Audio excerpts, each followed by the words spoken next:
Welcome back to Mysterious Sleepy History, your night companion. Tonight, we're leaving the familiar world behind and traveling thousands of years into the past, to a land where some of the world's first great cities began to rise. Before the pyramids, before Rome, before the great civilizations of the ancient world, there was Mesopotamia. Here, humans built cities, developed writing, raised powerful kingdoms, and told stories that would survive for thousands of years. Kings rose from its cities, armies crossed its deserts, and empires stretched across the ancient world. And among its oldest stories was the tale of a king who feared the one thing no king could defeat: death. Its cities disappeared beneath the sands. Its kings became names on broken tablets, but their stories survived. So tonight, we travel back to the land where civilization began and uncover the forgotten world of its earliest civilizations. And before we begin, please take a moment to like the video and subscribe to Mysterious Sleepy History. It really helps our little community grow. And I'm curious, where are you listening from tonight, and what time is it there? Let me know in the comments. Now dim the lights, get comfortable, and let yourself relax. As we journey deeper into the history of the world's earliest civilizations, let the story unfold slowly around you, and let yourself drift deeper into sleep. Because this is the true story of Mesopotamia. There is a place in the ancient world where two great rivers slowly cross a vast landscape of mud, reeds, fields, marshes, and open plains. Today, much of this land can appear dry and harsh, shaped by dust, heat, and long stretches of empty horizon. But thousands of years ago, this same region looked very different. The rivers carried life through the landscape, and along their banks, people began to build homes, grow crops, store food, worship their gods, and eventually create cities unlike anything the world had seen before. Tonight, as we begin our journey into the forgotten world of Mesopotamia, imagine yourself standing there before the cities, before the kings, before the great temples and the written tablets. There are no modern roads around you. No towers rise above the horizon. There is only the wide sky, the movement of the rivers, the distant sound of reeds brushing against one another in the wind, and the quiet footsteps of people beginning a new way of life. The word Mesopotamia comes from ancient Greek and means land between the rivers. Those two rivers were the Tigris and the Euphrates. They flowed through the heart of a region that would eventually become one of the most important centers of human civilization. The Euphrates moved slowly through broad stretches of southern Mesopotamia, while the Tigris generally followed a faster and more unpredictable course farther to the east. Between and around, these rivers were lands that could become extraordinarily fertile when water was available. But there was a difficult truth hidden inside this abundance. The same rivers that gave people food and water could also destroy everything they had built. This tension would shape Mesopotamian history for thousands of years. Life here was never simply a story of paradise beside a river. It was a constant negotiation with water, soil, weather, and uncertainty. If you could travel back several thousand years, the southern part of Mesopotamia would not look like the landscape many people imagine when they hear the word Iraq today. There were extensive wetlands, shallow waterways, reed-filled marshes, fertile plains, and broad areas where the movement of the rivers changed the shape of the land. Reeds grew thickly along the water. Birds moved across the marshes.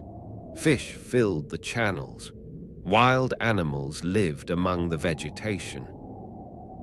The rivers connected different parts of the landscape, and water became not only a source of drinking water, but a pathway through which people could move, trade, and communicate.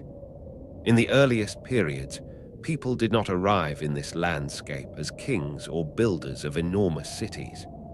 They lived much simpler lives.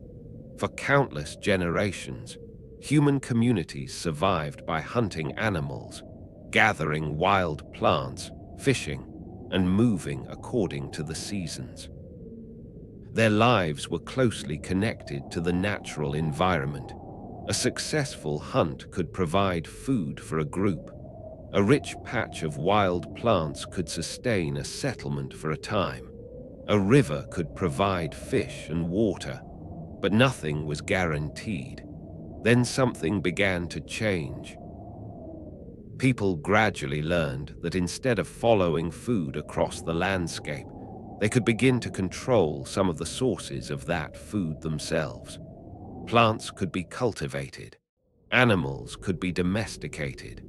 Food could be produced in greater quantities and stored for later. This was one of the quietest but most important transformations in human history. The transition from hunting and gathering to agriculture did not happen overnight. It was not a single moment when people suddenly decided to become farmers. It unfolded slowly across generations. People experimented with plants. They learned which seeds grew best. They discovered that certain animals could be kept close to settlements. They learned to anticipate seasons and to organize their work around them. And once people began producing more food than they immediately needed, an entirely new possibility appeared. They could stay. A community no longer needed to move constantly in search of its next meal. Houses could become permanent.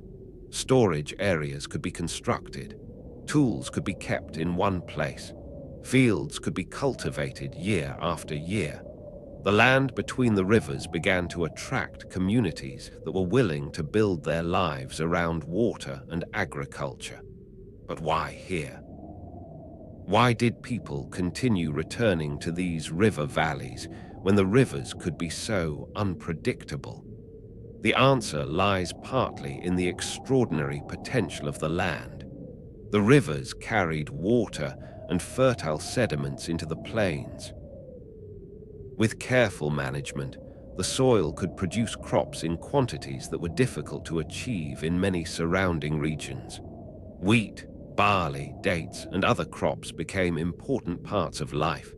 But agriculture in southern Mesopotamia required something more than simply planting seeds. It required organization. Water had to be directed toward fields. Channels had to be maintained. Ditches could become blocked.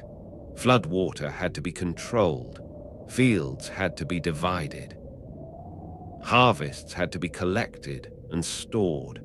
One family's efforts could help one family, but an entire community working together could transform the landscape.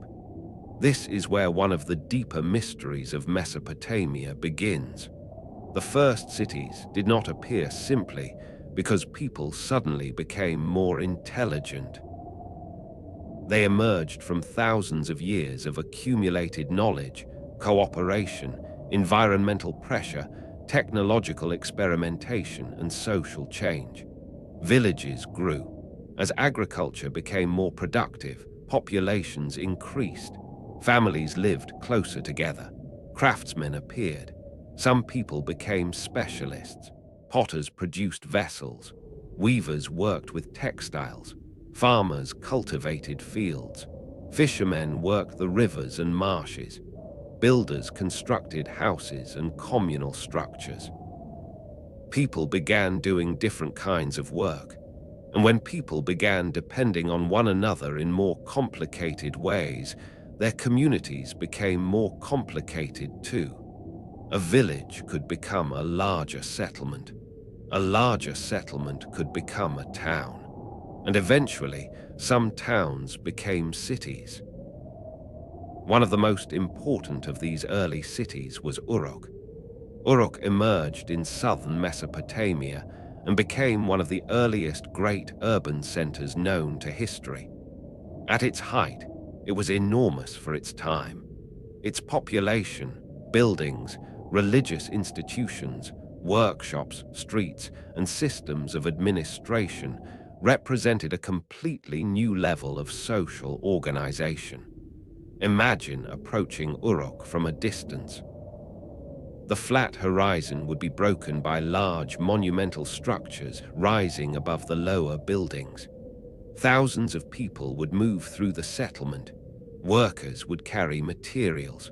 Farmers would bring agricultural products. Traders would transport goods. Craftsmen would work in specialized areas. The city would have its own rhythm, and that rhythm depended on the river. Water was life, but water was also work. Canals needed maintenance. Floods could destroy crops. Drought could reduce harvests. A river that gave abundance one year could bring hardship the next. This created one of the defining characteristics of Mesopotamian civilization. It was incredibly productive, but it was also incredibly vulnerable. The landscape offered few natural barriers against invading armies. There were no great mountain ranges protecting the southern plains. The open land allowed movement across long distances, and the same geography that made travel and trade possible also made conflict possible. Communities that depended on the same rivers could compete for land, water, trade routes, and resources.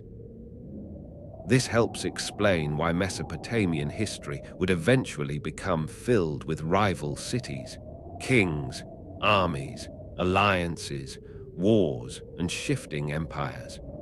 But before those kings came the farmers. Before the armies came the villages.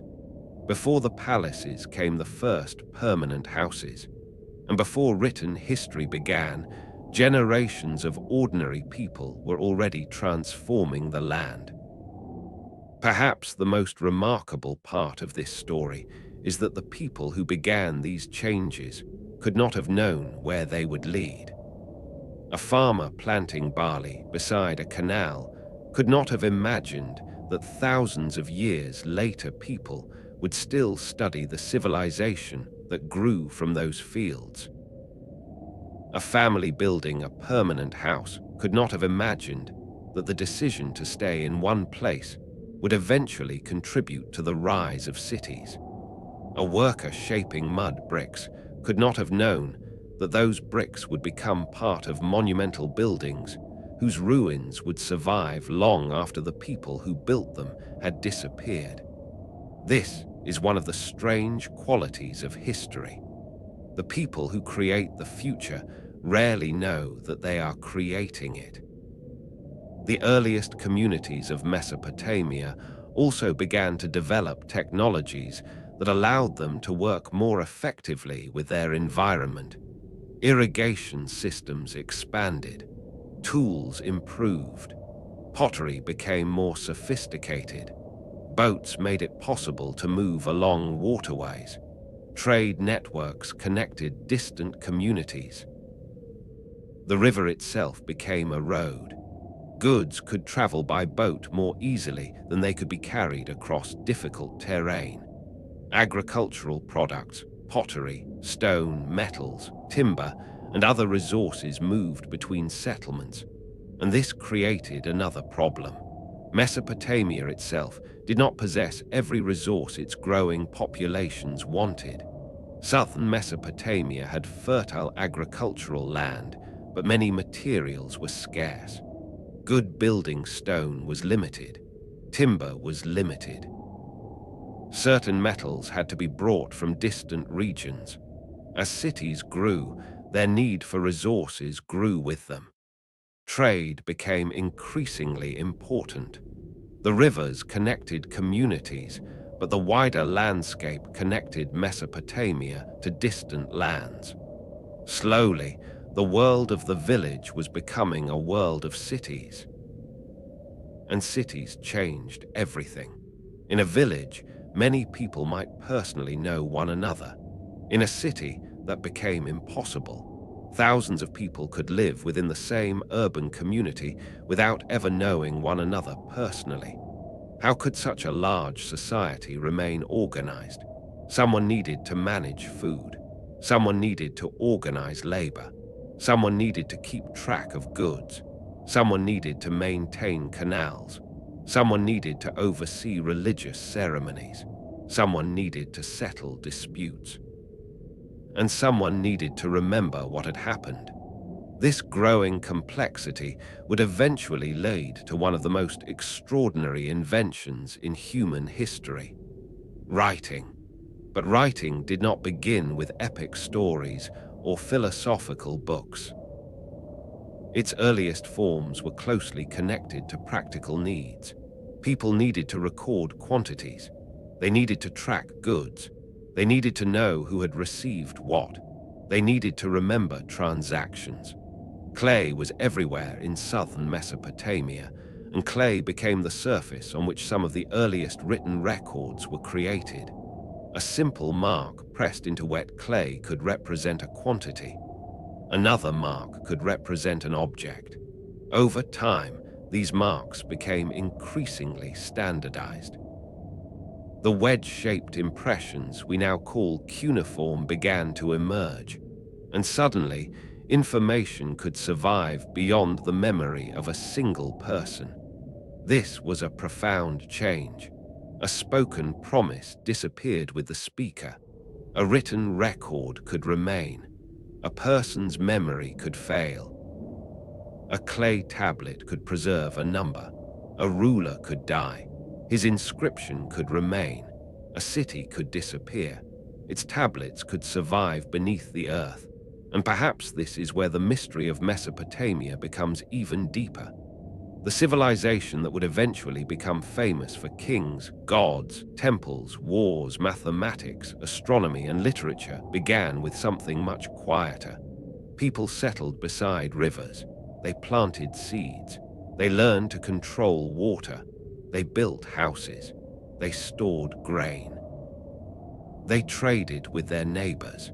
They began keeping records. And slowly, almost without anyone realizing it, the foundations of urban civilization were being laid. Yet the rivers that made this transformation possible were never completely under human control. A flood could arrive at the wrong time. A harvest could fail. A canal could dry. A drought could spread across the fields. The prosperity of one generation could become the hardship of the next. This meant that Mesopotamian civilization was built upon a delicate balance. Too little water, and crops failed. Too much water, and settlements could be destroyed. The same rivers that created the conditions for civilization also reminded people that nature remained more powerful than any human community. Perhaps that is why the oldest Mesopotamian stories so often carried themes of uncertainty, survival, divine power, kingship, and death. People living beside unpredictable rivers understood that order could disappear quickly. A city could grow for generations and then be abandoned. A ruler could command thousands of people and still be powerless against disease, drought, flood, or death. And somewhere in these early cities, among the workers, priests, farmers, merchants, and rulers, a new idea was beginning to take shape. Human beings were no longer simply surviving within the landscape. They were beginning to reshape it. They were digging canals through the earth. They were redirecting rivers. They were building walls. They were constructing temples. They were organizing thousands of people. They were recording information. They were creating cities that would become symbols of human ambition. And yet, standing beneath the stars above an ancient Mesopotamian city, there would still have been one question that no canal, no temple, and no city wall could answer. How long could such a civilization survive? The people of Uruk could not have known that the cities they were building would one day become ruins. They could not have known that their streets would disappear beneath layers of earth. They could not have known that their names would be forgotten for thousands of years. But perhaps they sensed something about the world that we sometimes forget. Civilization is powerful, but it is fragile. And as the rivers continued their slow journey through the land between them, the first great cities of Mesopotamia were only beginning to rise. But cities bring power. And once one city becomes powerful enough, another city begins to wonder whether it should submit, compete, or fight.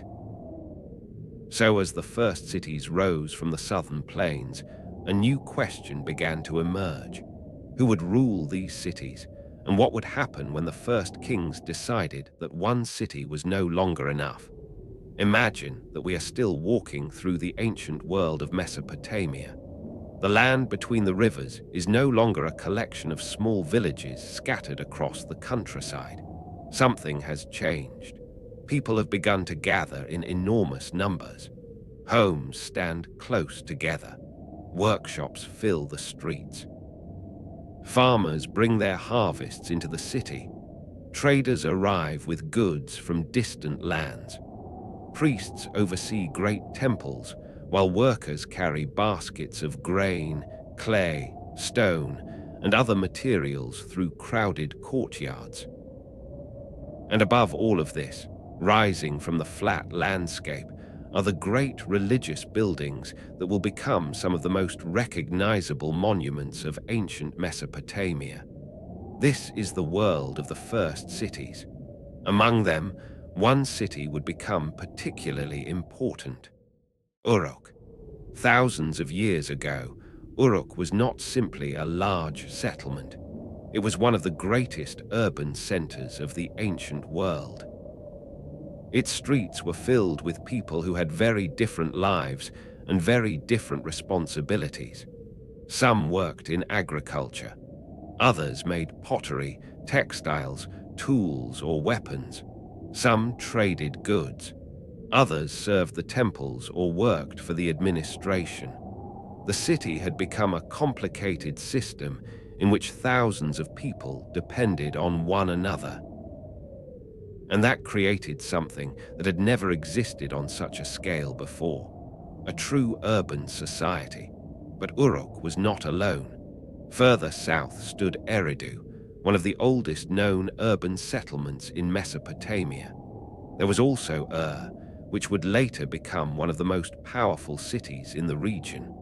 Lagash developed its own political and economic importance. These cities were not simply neighborhoods belonging to one larger country. Each could function as its own political world.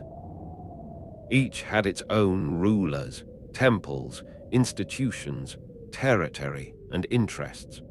They are often described as city-states because the city itself was the center of political power.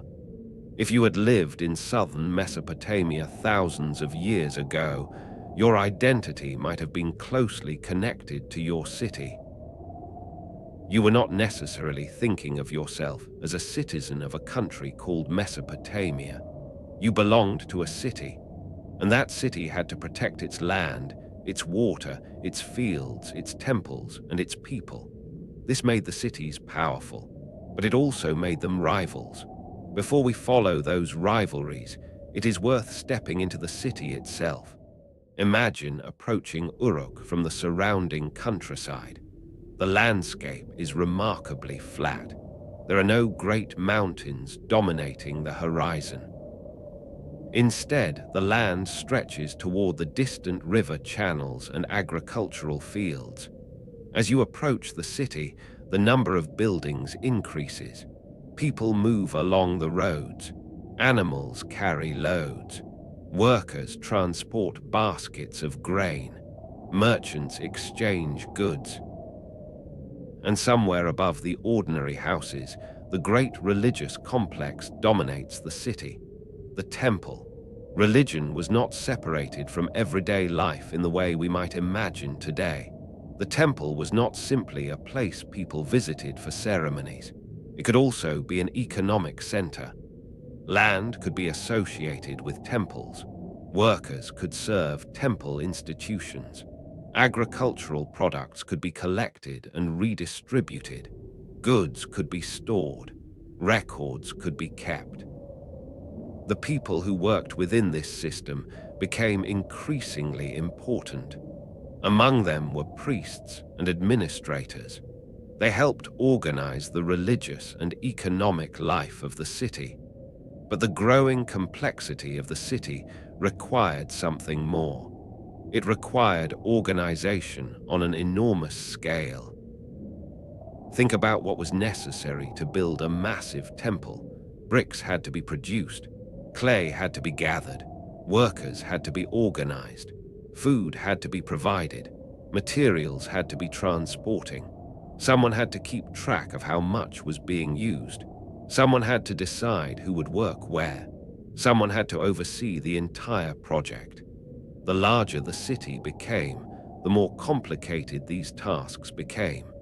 And from this complexity emerged new forms of authority. The people who could organize resources gained influence.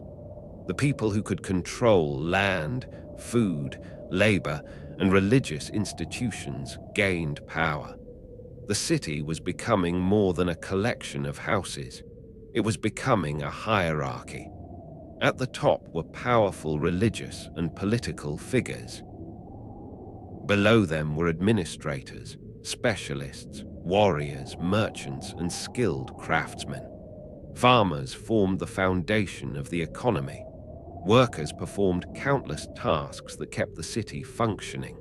And at the lowest levels of society were people who could be enslaved or forced into labor.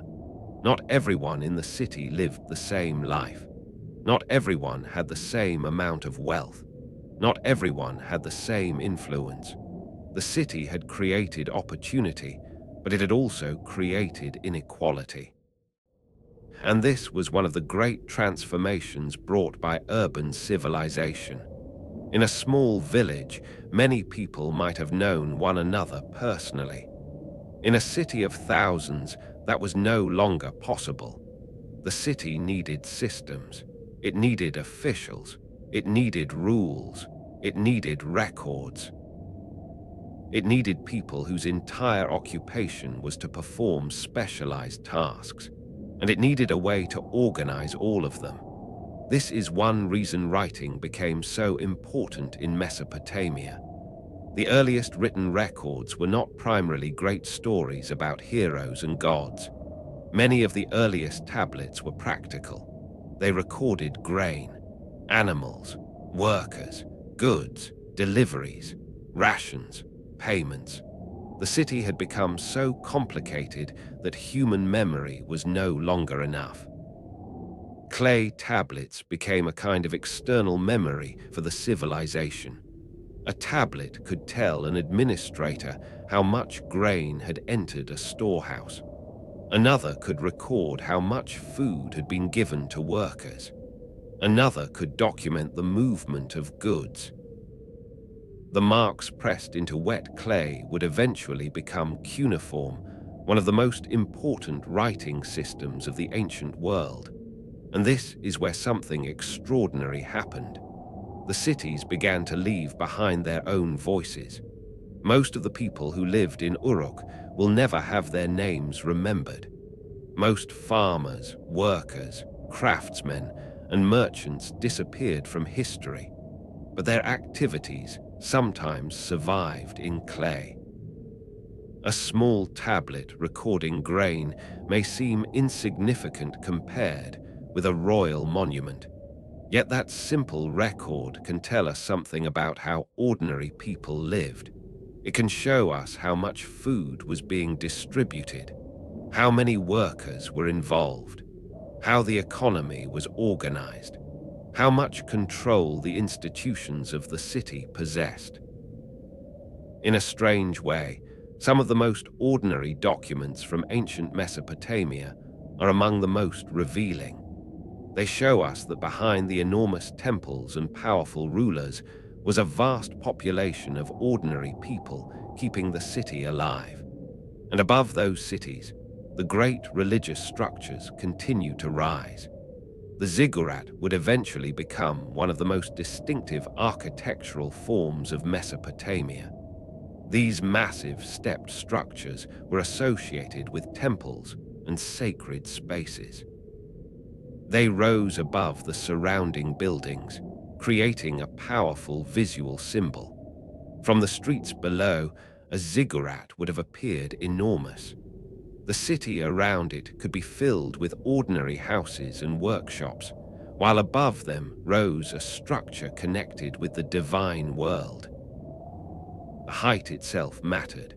The higher the sacred structure rose above the city, the more clearly it separated the sacred space from ordinary life.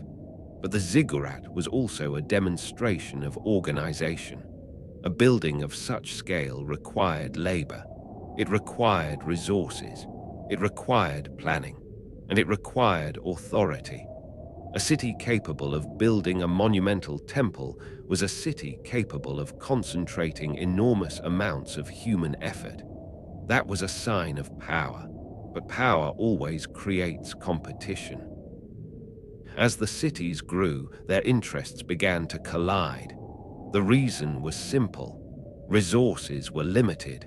Agricultural land was valuable. Water was essential. Irrigation canals had to be maintained. Trade routes had to be controlled. Fields had to produce enough food to support growing populations. And neighboring cities could want the same things. Imagine two cities depending on the same river system. Both need water for their crops. Both want access to fertile land. Both want their farmers to survive. Both want their merchants to control profitable routes.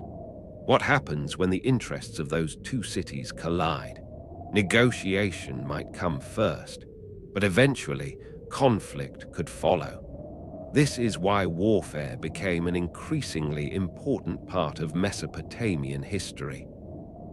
The cities of southern Mesopotamia did not always live peacefully beside one another. The conflicts between Lagash and Umma, for example, show how seriously disputes over land and resources could be taken. These were not simply personal arguments between rulers. The land itself was valuable. The irrigation systems were valuable. The agricultural fields were valuable, and controlling them could determine whether a city prospered or struggled. As the danger of conflict increased, cities began to protect themselves. Walls became increasingly important. A great city surrounded by defensive walls was more difficult to attack. The walls also created a clear boundary between the city and the outside world. Inside were houses, temples, markets, workshops, storage areas, and administrative buildings. Outside were fields, roads, villages, and neighboring territories. The city had become a protected political and economic center, and this changed the experience of everyday life. A person walking through the city could see evidence of both prosperity and danger. There were merchants selling goods, workers carrying supplies, farmers arriving with crops, craftsmen producing tools and pottery, priests moving toward temples, administrators recording transactions, and somewhere nearby, soldiers preparing to defend the city. The same city that could build magnificent temples also needed walls. The same society that created writing also created increasingly organized warfare. The same rivers that made agriculture possible could become sources of conflict. This was the contradiction at the heart of early Mesopotamian civilization. The city created security and danger at the same time. It created wealth and inequality. It created cooperation and competition. It brought people together, but it also placed them into increasingly rigid social structures. And as the cities grew, new problems appeared. How do you feed thousands of people? How do you distribute water? How do you store enough grain? How do you organize thousands of workers? How do you collect resources? How do you settle disputes? How do you protect the city? And perhaps most importantly, who has the authority to make these decisions? At first, religious institutions held enormous influence. The temple was at the center of economic and spiritual life. But as warfare became more important, another kind of authority began to grow. The authority of the ruler.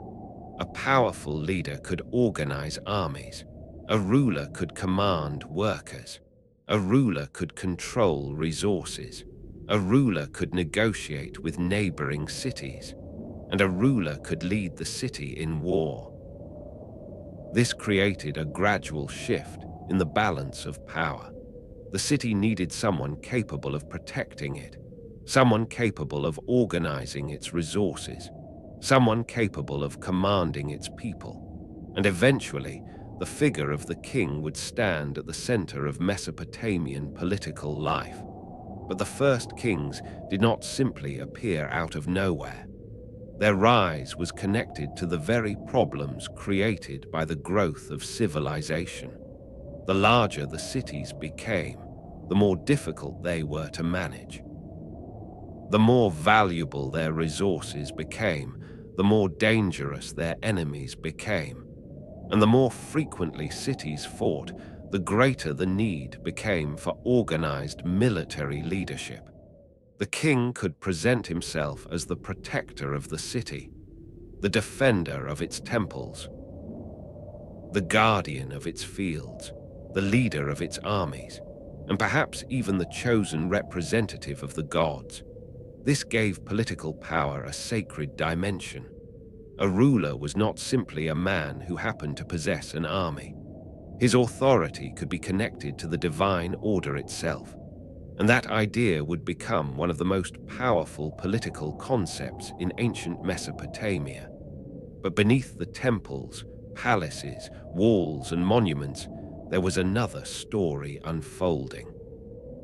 The story of ordinary people. The farmer waking before sunrise to work the fields, the worker carrying bricks for a temple, the potter shaping clay, the merchant preparing goods for a distant journey, the scribe pressing signs into a clay tablet, the soldier watching the city gates, the priest preparing for a ceremony. Each person had a role in the enormous machine that was the city, and without them, Uruk, Eridu, and Lagash could never have become great. The first cities were therefore not created by kings alone. They were built by thousands of people whose names have mostly disappeared. Their labor transformed the landscape. Their crops fed the cities. Their hands built the temples. Their trade connected distant regions. Their records created the first great administrative systems. And their conflicts helped shape the political world that followed. Yet there is something haunting about these cities. They were once filled with voices. People walked through their streets. Fires burned at night. Markets were crowded. Temples were active. Children grew up inside their walls. Merchants traveled through their gates. Kings issued commands. Priests performed ceremonies. And scribes filled tablets with the details of daily life. Today, many of those cities are ruins. Their streets are silent. Their walls have collapsed. Their temples have disappeared beneath layers of earth. Yet the clay tablets remain. The broken bricks remain. The foundations remain. And sometimes, beneath the dust, the smallest object can reveal something about a world that vanished thousands of years ago. So when we look at the ruins of Uruk or today, perhaps the most mysterious question is not how these cities were built. It is this. How did a world filled with thousands of people, powerful temples, wealthy merchants, organized armies, and ambitious rulers eventually become the silent ruins we find beneath the Mesopotamian earth? Thousands of years ago, someone pressed a reed into wet clay. There was no paper, no ink, no book, and no library filled with shelves of carefully preserved pages. There was only a small piece of clay, soft enough to receive a mark, and a simple reed cut at one end. The person holding it could never have imagined that those marks would survive for thousands of years, or that someone living in a completely different world would one day look at the same impressions and try to understand what they had been thinking. Yet that is exactly what happened in ancient Mesopotamia. One of the greatest changes in human history began not with a monument or a weapon, but with a simple mark pressed into clay: writing. At first, however, writing was not created to tell stories. It emerged because the cities had become too complicated for human memory alone. Uruk, Eridu, Lagash, and the other growing settlements were filling with farmers, workers, craftsmen, merchants, priests, and administrators. Grain was being collected and stored, animals were being counted, workers were receiving rations, merchants were exchanging goods, and temples were controlling enormous quantities of land and resources. Someone had to remember who had delivered what, how much grain had entered a storehouse, which worker had received a particular ration, and how many animals belonged to a temple. As the cities grew larger, memory became less reliable. A single person might remember a transaction, but could an entire institution remember thousands of them? The answer was no. Something new was needed, something that could preserve information even after the person who remembered it was gone. The earliest steps toward writing were therefore closely connected to something very ordinary: counting. People needed to count sheep, jars of grain, measures of barley, pieces of cloth, and other goods moving through the growing economy. Before writing became a complete system of language, people used objects and marks to represent quantities and commodities. These early systems may seem simple to us, but they represented a major intellectual change. For the first time, information could be separated from the person who had witnessed it. A quantity did not have to exist only inside someone's memory. It could be represented physically, stored and checked later. And once this idea became established, it was only a matter of time before the marks became more complex. Clay was the perfect material for this new world of records. Southern Mesopotamia did not have abundant supplies of stone or timber, but clay was everywhere. The rivers had deposited enormous quantities of fine sediment across the plains. People already knew how to shape it into bricks and pottery, and they gradually discovered that it could also preserve information. A small amount of wet clay could be formed into a tablet, and a reed could be pressed into its surface. The impression remained after the clay dried. What began as a practical solution would eventually become one of the most important writing traditions in human history. The earliest tablets were often connected to the economy of temples and cities. A temple might receive grain from farmers, livestock from herders, or goods from merchants. Workers might receive food as part of their rations. Administrators needed to know exactly what entered the storehouses and what left them. A tablet could record the transaction. One person could deliver grain, another could receive it, and a third could record it. The tablet created a permanent connection between the event and the record of the event.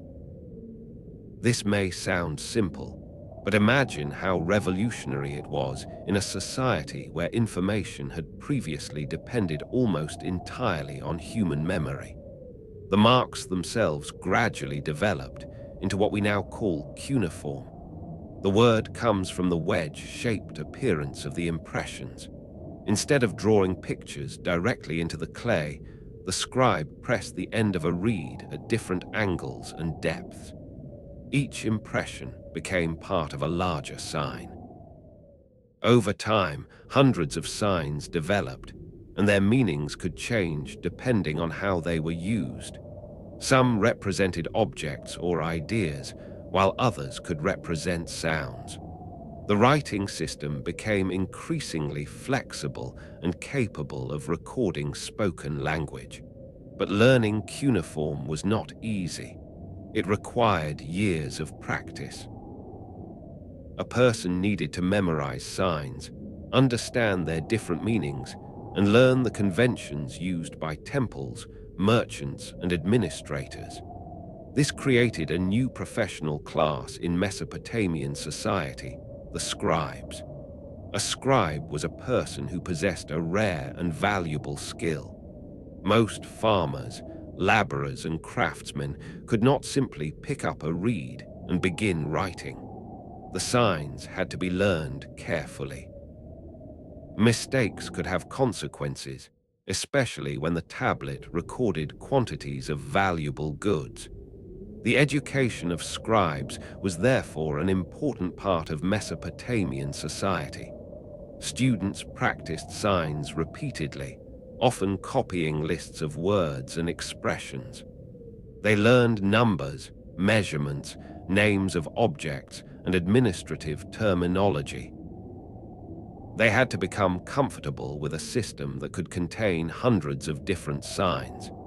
In later periods, scribal schools became important institutions where students were trained not only in writing, but also in mathematics, literature, and administration. The ability to read and write could open the door to positions close to the centers of power. This gave scribes a special position.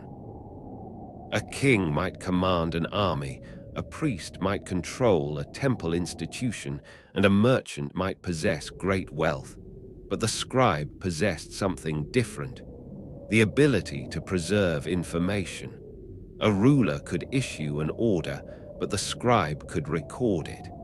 A temple could collect thousands of measures of grain, but the scribe could count and document them. A merchant could make a complicated transaction, but the scribe could turn that transaction into a permanent record. The process of making a tablet was surprisingly simple in principle, although producing accurate records required considerable skill. Clay was collected and prepared until it reached a suitable consistency. The scribe shaped it into a tablet, often using a roughly rectangular form. Then the reed stylus was pressed into the wet surface. The scribe did not normally carve long lines into the clay like an artist carving stone. Instead, the stylus created individual wedge-shaped impressions. The signs were placed carefully next to one another, creating rows of information across the tablet. Once the writing was finished, the tablet could be left to dry naturally. Some tablets were also baked or hardened by fire, making them even more resistant to destruction. There is something almost haunting about that fact. A disaster that destroyed a city could sometimes preserve the words of the people who lived there. The flames could erase the world above the ground while protecting pieces of its memory beneath the ruins. Thousands of years later, archaeologists could uncover those tablets and discover that the ancient city had left behind more than broken walls. It had left behind thoughts. At first, however, those thoughts were mostly practical. A tablet might list workers and the amount of grain they received. Another might record animals belonging to a temple. Another might document a shipment of barley. Some recorded silver, textiles, tools, or other goods. There were lists of professions, lists of animals, and lists of objects. These records may appear unexciting compared with stories of kings and gods, but they are incredibly valuable because they allow us to see how ancient society actually functioned. A royal inscription might tell us that a king was powerful, but an ordinary administrative tablet can show us what his workers ate. A monument might tell us that a temple was wealthy, but a small clay record can show us how much grain entered its storehouse.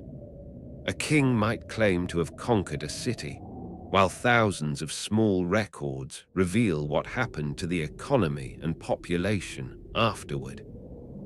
The ordinary documents allow us to move closer to the lives of people who were never important enough to appear in royal monuments. The temple economy played a particularly important role in the development of writing. Temples were major landowners and economic institutions. They could control agricultural fields, livestock, and large quantities of food. Workers could be connected to temple institutions, and agricultural products could be collected and redistributed. This created a constant movement of resources.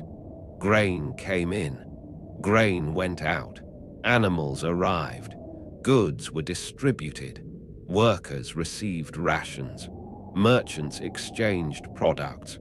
Without a system of records, managing this activity would have become extremely difficult. Writing, therefore, became part of the machinery of civilization itself. It allowed institutions to remember what had happened. It created accountability. It allowed administrators to compare records. It made long-term planning possible. And perhaps most importantly, it allowed information to survive beyond the individual human mind.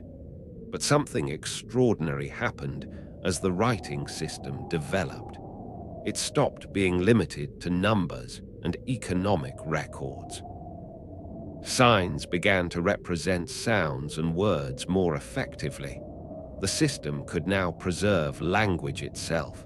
And once language could be preserved, human beings could begin recording things that had nothing to do with grain or livestock. Prayers could be written. Religious rituals could be recorded. Names could be preserved. Kings could describe their victories. Stories could be copied. Myths could be remembered. The same writing system that had begun with accounting could now carry human imagination. This transformation did not happen all at once. It developed over generations. Scribes learned how to use the signs in increasingly sophisticated ways. Written language became more expressive. People could record longer passages and more complex ideas. The tablet was no longer simply an accounting tool. It had become a medium for preserving culture. And this opened a door into one of the deepest parts of Mesopotamian civilization, the world of the gods. The people of Mesopotamia lived in a universe filled with divine beings who controlled forces that humans could never fully understand. Storms, floods, fertility, war, disease, the movement of the heavens, and the mysterious boundary between life and death were all connected to the divine world. Their gods appeared in stories, rituals, and prayers, and writing allowed those traditions to survive. Some tablets contained hymns and prayers. Others described rituals. Some preserved myths about the creation of the world, the actions of the gods, or the relationships between divine beings and human rulers. The stories could be copied and transmitted from one generation of scribes to another, and eventually, writing began to preserve something even more human: stories about kings. Mesopotamian rulers were often remembered as figures who stood between ordinary humanity and the divine world. They built temples, fought wars, defended cities, and claimed the support of the gods. Their stories could become legends, and some of those legends survived in written form. Among the most famous is the story of Gilgamesh, the legendary king associated with Uruk. The story of Gilgamesh is much more than a tale about a powerful ruler. At its heart is a question that feels surprisingly modern. What does it mean to be human when death is unavoidable? Gilgamesh is powerful. He is a king. He possesses strength and authority, but he cannot escape mortality. Through his adventures, his friendship with Enkidu and his encounters with the forces of the divine world, the story explores friendship, power, loss, grief, fear, and the search for immortality. And here the ancient clay tablet becomes something extraordinary. The scribe is no longer simply recording how many sheep entered a temple. He is preserving a question about existence, a question that someone living thousands of years ago asked, and that someone living today can still understand. Can a human being defeat death? The people who wrote these stories knew that kings died. They knew cities disappeared. They knew families were separated by war and disease. They knew that even the strongest person could not live forever. Perhaps this is why their literature so often returned to the subject. Writing gave these questions a chance to survive. A spoken story might be forgotten. A written story could be copied. A generation could pass away. The tablet could remain. A city could be destroyed. The story could travel somewhere else. This is exactly what happened with many Mesopotamian texts. Languages that had once been spoken across the ancient Near East eventually disappeared from everyday use. Cuneiform itself was used for thousands of years by different cultures and in different languages. Sumerian, Akkadian, and other languages were written using related cuneiform traditions. The signs changed over time. Their meanings evolved. The writing system adapted to different political and cultural worlds. This means that cuneiform was not a single unchanging system. It was a tradition that continued to develop. Writing traveled, it was adopted, it was transformed, and it was passed from one culture to another. And through all these changes, clay remained one of its most reliable companions. This is why the survival of Mesopotamian tablets is so extraordinary. A piece of clay might have been written around 4,000 years ago. The person who made it is gone. The person who read it in antiquity is gone. The temple where it was stored may be gone. The city itself may have disappeared. The political system may have vanished. The language may have stopped being spoken. And yet the marks remain. Thousands of years later, a modern scholar can look at those marks and begin to reconstruct the meaning. It is almost as if a human voice has been trapped inside the clay. And perhaps the most astonishing part is that the marks were never meant for us. The scribe was not writing for a modern historian. The merchant was not recording a transaction for an archaeologist. The priest was not preserving a ritual for someone living thousands of years later. They were simply living their lives. And yet, without knowing it, they left pieces of those lives behind. A small clay tablet can therefore become a doorway. Through it, we can glimpse the economy of a temple, the work of a farmer, the duties of a scribe, the activities of a merchant, the authority of a king, and the questions that occupied human minds long before our own civilization existed. The ancient people of Mesopotamia could not have known how far their writing would travel. They could not have imagined libraries filled with their tablets being studied in distant countries. They could not have imagined modern scholars reconstructing their languages. They could not have imagined that their names would be spoken again. Yet their writing survived. Not every tablet survived. Not every story survived. Not every voice survived. Most of them disappeared forever, but enough remained to give us a remarkable connection with the distant past. And perhaps this is why the silence surrounding an ancient Mesopotamian ruin can feel so strange. The city may be quiet now. The temples may be broken. The streets may be buried. But beneath the earth are pieces of conversations, lists, prayers, names, stories, arguments, promises, and accounts. And perhaps somewhere beneath the dust, another small tablet is still waiting. A few wedge-shaped marks pressed into ancient clay. A message written by someone whose name we may never know. A thought that has waited thousands of years to be heard. Writing gave human beings a memory larger than the human lifespan. A person could die, but their words could remain. A city could disappear, but its records could survive. A kingdom could collapse, but its stories could remain buried beneath the ground. A civilization could vanish, and yet its thoughts could wait patiently in the darkness. This is what makes ancient writing more than an invention. It is a bridge between people who could never have met.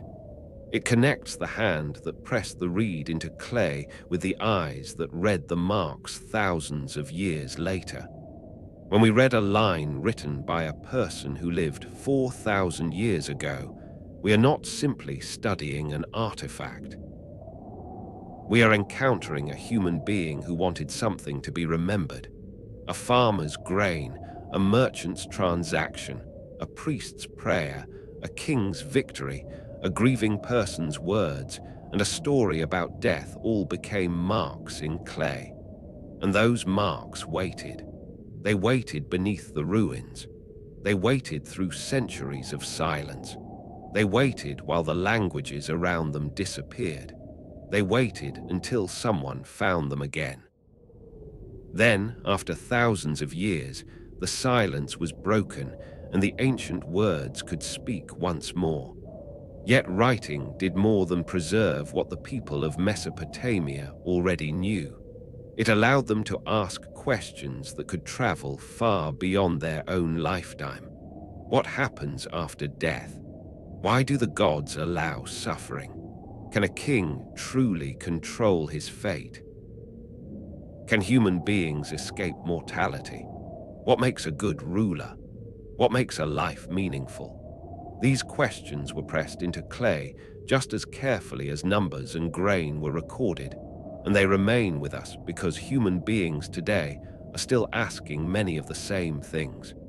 So perhaps the greatest mystery of Mesopotamian writing is not simply how the first scribes invented a system of signs. It is the fact that their small marks survived when almost everything else around them disappeared. Their houses vanished, their temples collapsed, their rulers died, their languages fell silent, their cities became ruins beneath the earth, but the clay remembered.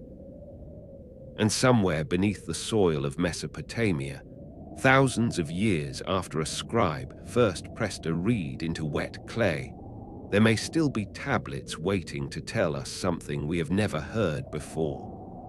Perhaps they contain another forgotten name, another ancient story, another prayer to a forgotten god, or another question about the fragile nature of human life. And if one of those tablets is still waiting in the darkness, what might it reveal about the people who lived in this mysterious land long before history learned to remember them? Night had always been different in ancient Mesopotamia. When the heat of the day faded from the great plains between the rivers, the cities became quieter, but the darkness did not feel empty. Above the temples and mud brick houses, the sky opened into a vast field of stars. The people who lived beneath that sky did not see it simply as distant lights scattered across darkness. They believed the heavens were connected to the world below, and that the movements of the stars, the appearance of the moon, the coming of storms, and even the strange darkness of an eclipse could carry messages from powers beyond human understanding.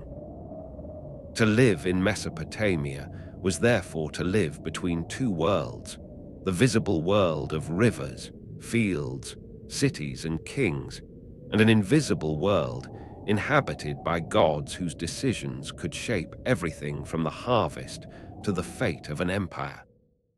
The Mesopotamian gods were not imagined as distant and perfect beings who existed far away from human life. They were deeply connected to the cities, the rivers, the storms, the harvests, the sky, and the changing seasons. They could bring prosperity, but they could also bring destruction. They could protect a city, but they could also abandon it. They could grant a king victory or allow his enemies to defeat him. The people of Mesopotamia therefore lived with an awareness that the world around them was never completely under human control. A successful harvest could mean that the gods were favorable. A devastating flood might be interpreted as a warning or punishment.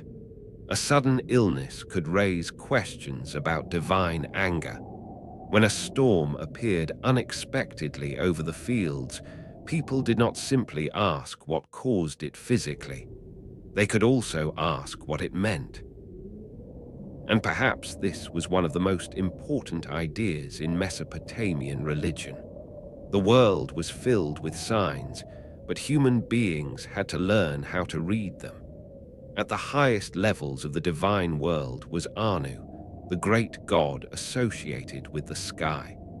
The heavens were not merely a physical space to the Mesopotamians. They were part of the divine order, and Anu represented the authority of the sky itself. Beneath this vast celestial realm stood other powerful gods whose influence extended into nearly every part of human existence. Enlil was associated with air, wind, and storms, but his importance went far beyond the weather. He was one of the most powerful gods in the Mesopotamian religious tradition and was closely connected with authority, kingship, and the ordering of the world. To people living in a land where violent storms and unpredictable environmental conditions could transform daily life, the power associated with Enlil was both impressive and frightening. A storm could bring life-giving rain, but it could also destroy homes and crops. The same force that made the land fertile could remind people how powerless they were before nature. Then there was Enki, the god associated with fresh water, wisdom, intelligence, and the deep subterranean waters known as the Abzu. Water was at the center of Mesopotamian civilization, but not all water was the same. The rivers could nourish fields, while hidden waters beneath the earth represented a mysterious source of life and knowledge. Enki became associated with cleverness and with the ability to solve problems that appeared impossible. In stories, he could be a divine strategist, using intelligence rather than brute force. His connection with wisdom made him especially important in a civilization that valued knowledge, writing, and the specialized skills of scribes. And then there was Inanna, one of the most complex and powerful figures in Mesopotamian religion. She was associated with love, sexuality, fertility, power, and warfare, a combination that may seem contradictory from a modern perspective, but made sense within the ancient understanding of life. Love could create life, while war could destroy it. Desire could create alliances and rivalries. Power could produce prosperity or violence. Inanna embodied many of these forces at once. She was not a gentle goddess who existed only to protect people. She could be passionate, ambitious, dangerous, and unpredictable. Her stories often involve journeys, conflicts, transformations, and encounters with the boundaries between life and death. Utu, associated with the sun, represented light, justice, and the ability to see what was hidden. The sun revealed things that darkness concealed, and this made Utu a natural symbol of justice and truth. A person could hide something during the night, but the sun would eventually illuminate it. This connection between sunlight and justice became an important part of Mesopotamian thought. Utu was also associated with the daily movement of the sun across the sky, a visible cycle that provided a sense of order within a world that could otherwise feel uncertain. Nineveh was associated with fertility, motherhood, mountains, and the creation of life. Her presence reminds us that the Mesopotamian divine world was not only concerned with kings and wars. The gods were connected to birth, agriculture, animals, fertility, and the continuation of human society. For people whose survival depended on crops, livestock, and children, fertility was not an abstract idea. It was the foundation of life itself. Together, these gods formed a complicated divine society. They were not simply 6 isolated figures with separate responsibilities. They existed within a larger network of relationships, conflicts, alliances, and stories. Gods could have families. They could argue. They could become angry. They could make decisions. They could help humans or punish them. Their stories reflected many of the same emotions that shaped human society, but their power was vastly greater. A human king might control a city, but the gods were believed to influence the forces upon which the entire city depended. This created a difficult relationship between humans and the divine world. The people of Mesopotamia believed they depended on the gods, but they could never be certain what the gods wanted. A person might pray for a good harvest, make an offering, and perform the correct ritual, yet the harvest could still fail. A king might ask for victory, make sacrifices, and consult priests, yet an enemy army could still approach the city walls. The gods were powerful, but they were not always predictable. This uncertainty created fear. The temples were therefore among the most important places in Mesopotamian society. They were not simply buildings where people gathered once a week to worship. They were sacred institutions connected to the gods themselves. A temple could own land, employ workers, store food, and organize economic activity, while its priests performed rituals intended to maintain the relationship between the human and divine worlds. The temple represented a point of contact between ordinary people and the gods. Inside its sacred spaces, priests performed ceremonies, presented offerings, and maintained images or symbols associated with the deity. The ordinary person could not simply walk into every sacred area of a temple. Certain spaces were restricted. Priests had special responsibilities and specialized knowledge. They knew the rituals. They knew the appropriate offerings. They understood the calendars of ceremonies. They could interpret religious traditions and, in some periods, observe signs that ordinary people might not know how to understand. Their knowledge gave them influence, especially when people were searching for answers to frightening or uncertain events. And uncertainty was everywhere. What would happen tomorrow? Would the harvest succeed? Would an enemy attack? Would the king survive? Would a child recover from illness? Would the river rise too high?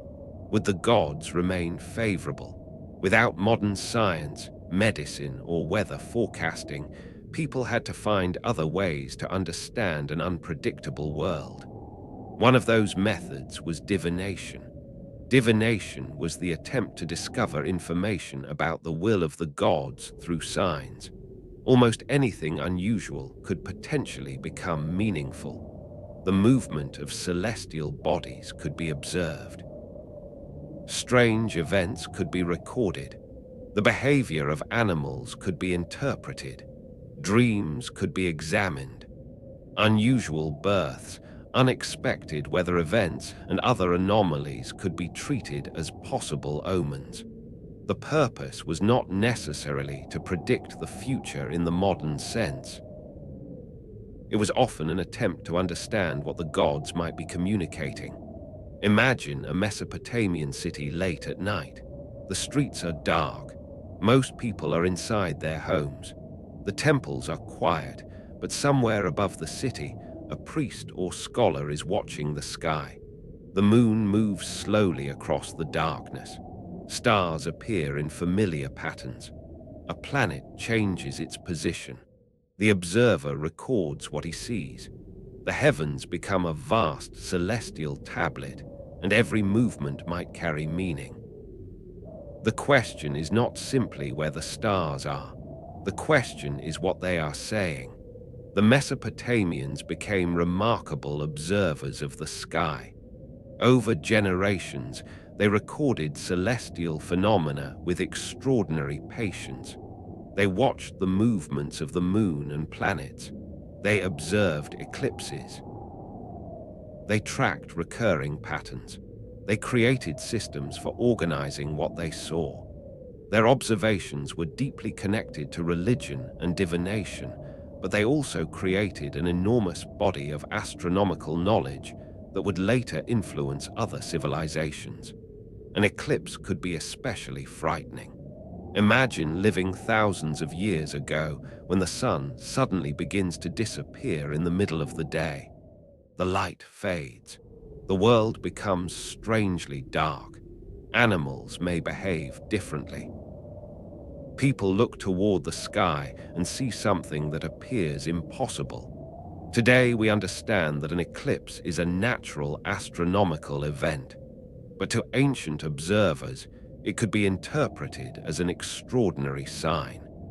If the sun disappeared, what could that mean for the king?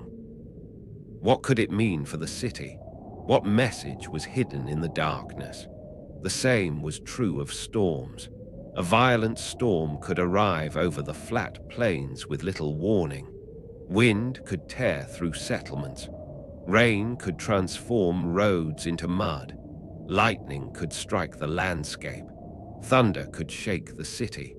For people who understood nature through a religious worldview, such events could be connected to divine power.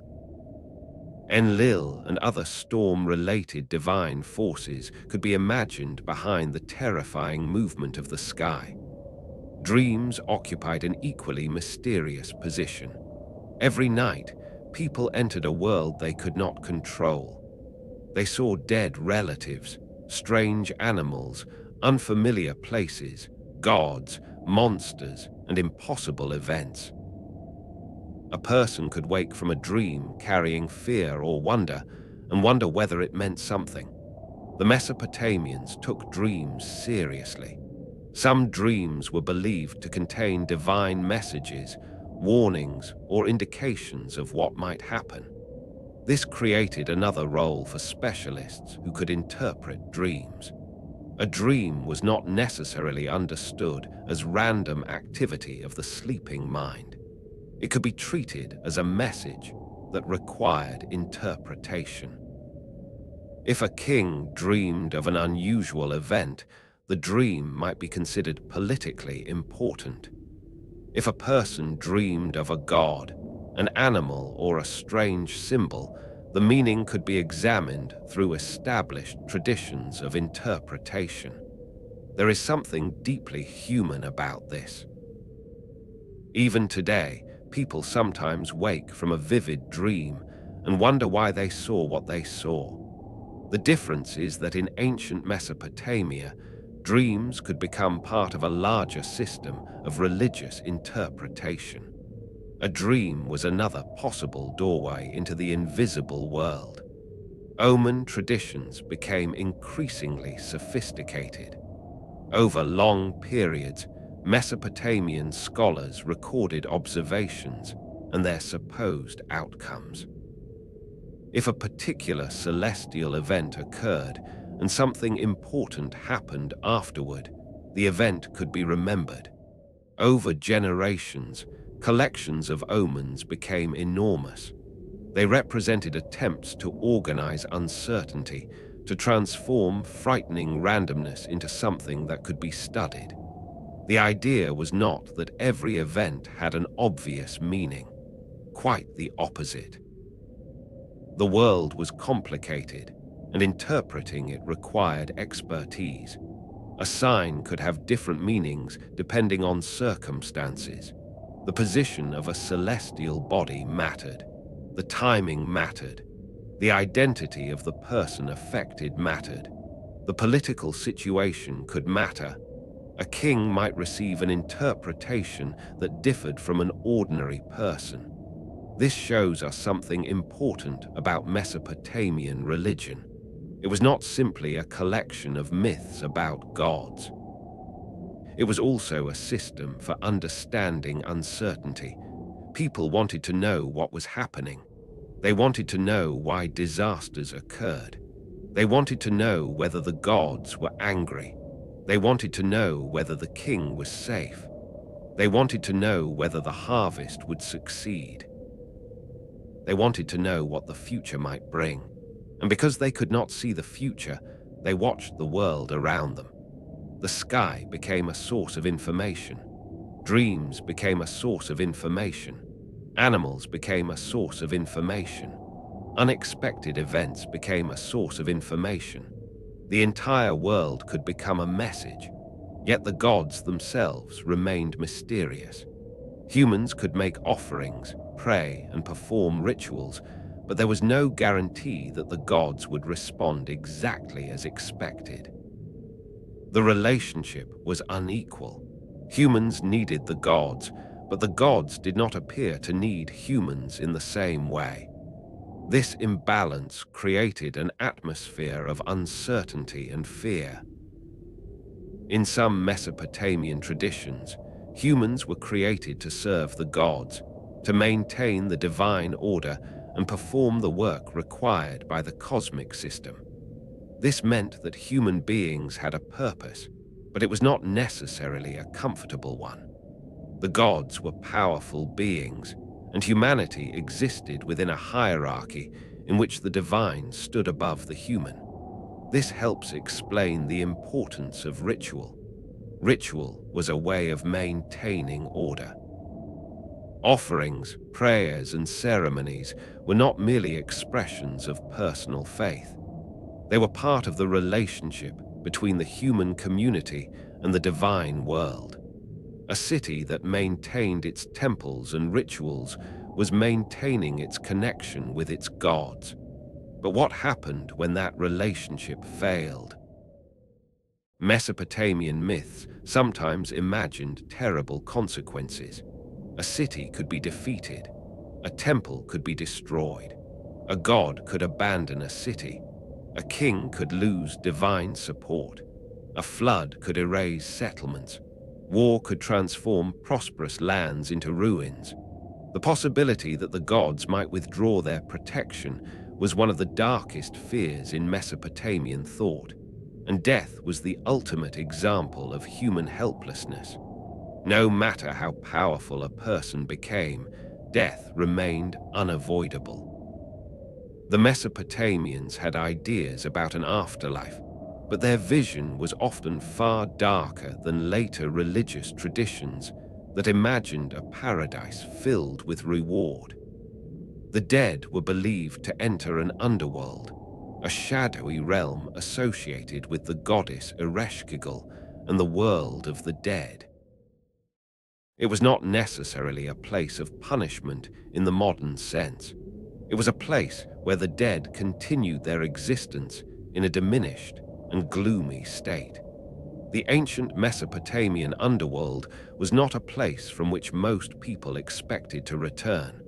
The living remained above. The dead went below. The boundary between these worlds was powerful and frightening. Stories such as the descent of Inanna into the underworld explored this boundary. Inanna, one of the most powerful goddesses, enters the realm ruled by Ereshkigal. The journey becomes a confrontation with death itself. Even a goddess is not completely free from the laws of the underworld. The story is filled with symbols of power, loss, transformation, and return. For ordinary people, death was even more final. The dead could not simply be forgotten, however. Families continued to perform rituals and offerings for deceased relatives. The relationship between the living and the dead could continue through memory and ceremony. The dead were part of the family history, and the living had responsibilities toward them. This created another connection between the visible and invisible worlds. The dead were no longer physically present, but they had not necessarily ceased to matter. Their memory remained. Their names remained. Their families continued to remember them, and perhaps this is why the Mesopotamian world could feel so full of unseen presences.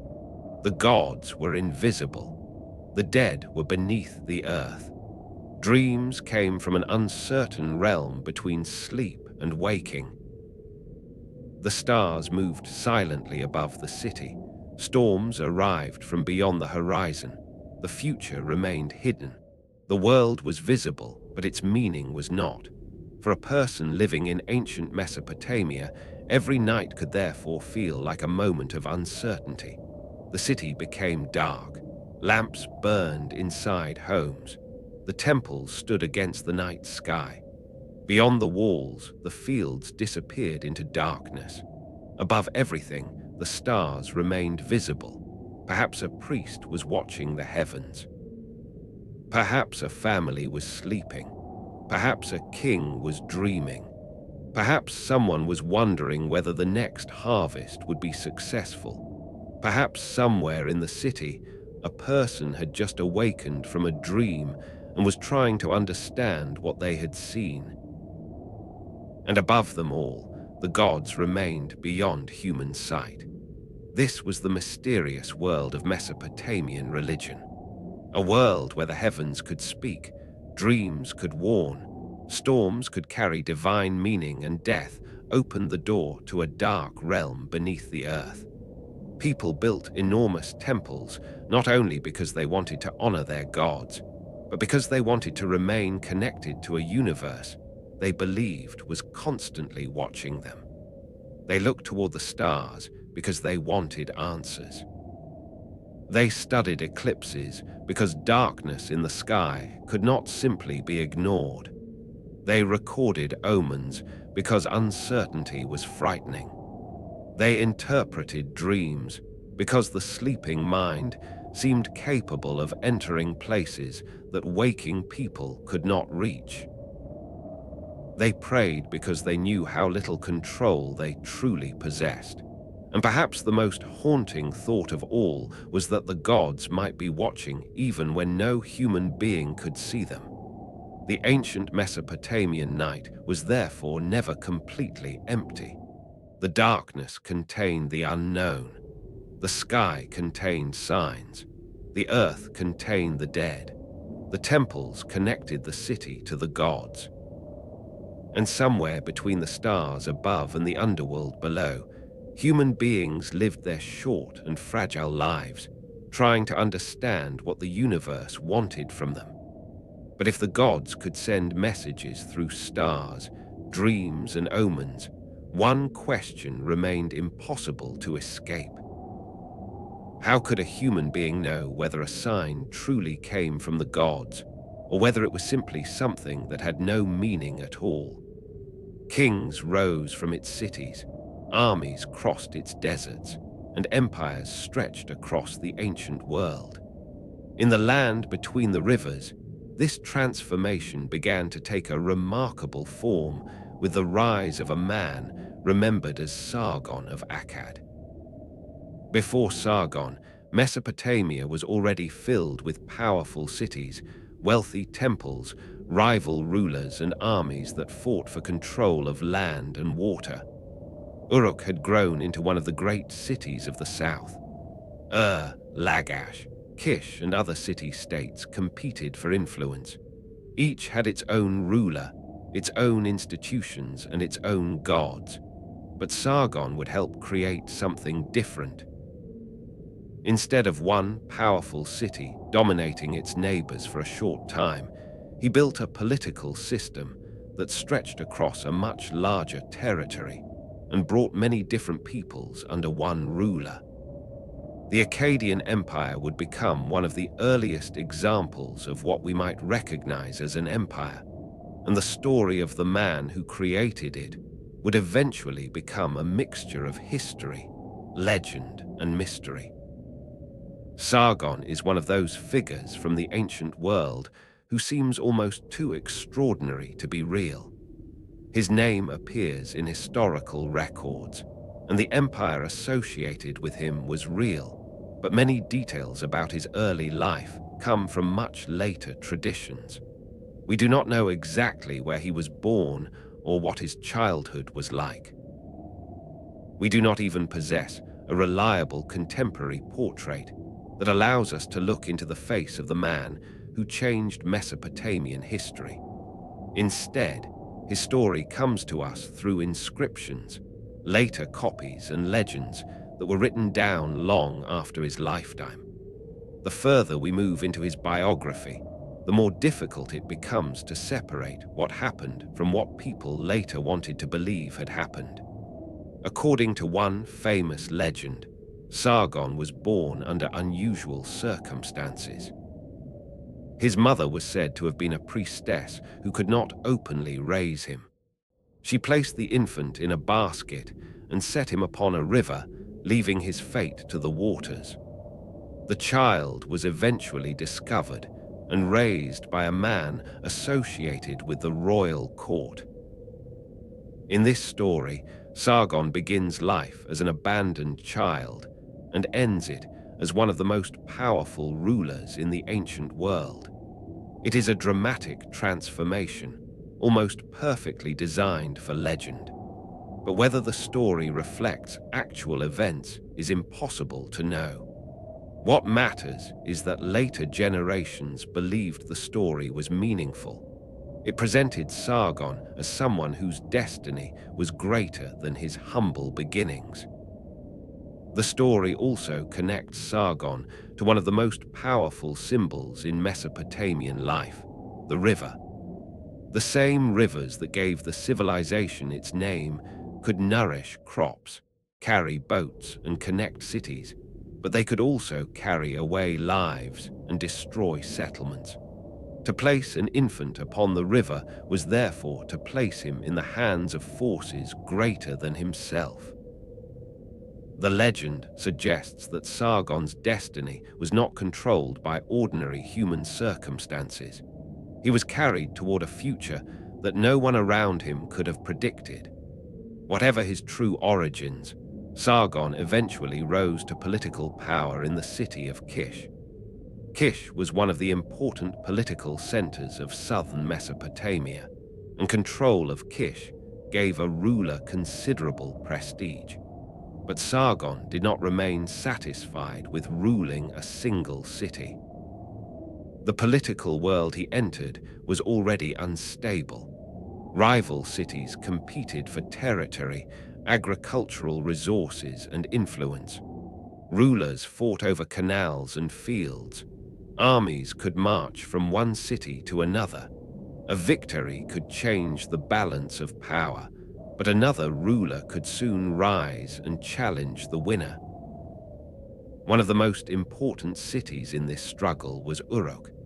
By the time of Sargon, Uruk had already become famous for its size, wealth, and political importance. It was also associated with some of the oldest traditions of Mesopotamian kingship.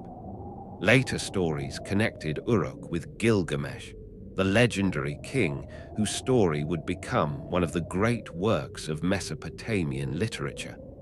Sargon's conflict with Uruk, therefore, carried a symbolic importance. If a ruler could defeat Uruk, he was not simply conquering another city. He was challenging one of the most powerful centers of the southern world. Sargon eventually defeated his rivals and expanded his control across southern Mesopotamia. The precise sequence of his campaigns is difficult to reconstruct, but the overall picture is clear. He used military force, political authority, and administrative organization to extend his influence far beyond the limits of a single city-state. The idea was no longer simply that one city should dominate another. The ambition was much larger. Different cities could become parts of one political system. This was a major transformation. A city-state was centered on one city and its surrounding territory. Its ruler governed a relatively limited population. Its temples controlled local resources. Its army was generally organized around the interests of that particular political community. But an empire was different. It had to manage many communities, different languages, different traditions, and different local elites. It had to collect resources from distant territories and maintain authority over people who might never have seen the ruler in person. Sargon therefore faced a problem that every empire would face after him. How do you control a territory that is too large for the ruler to personally supervise?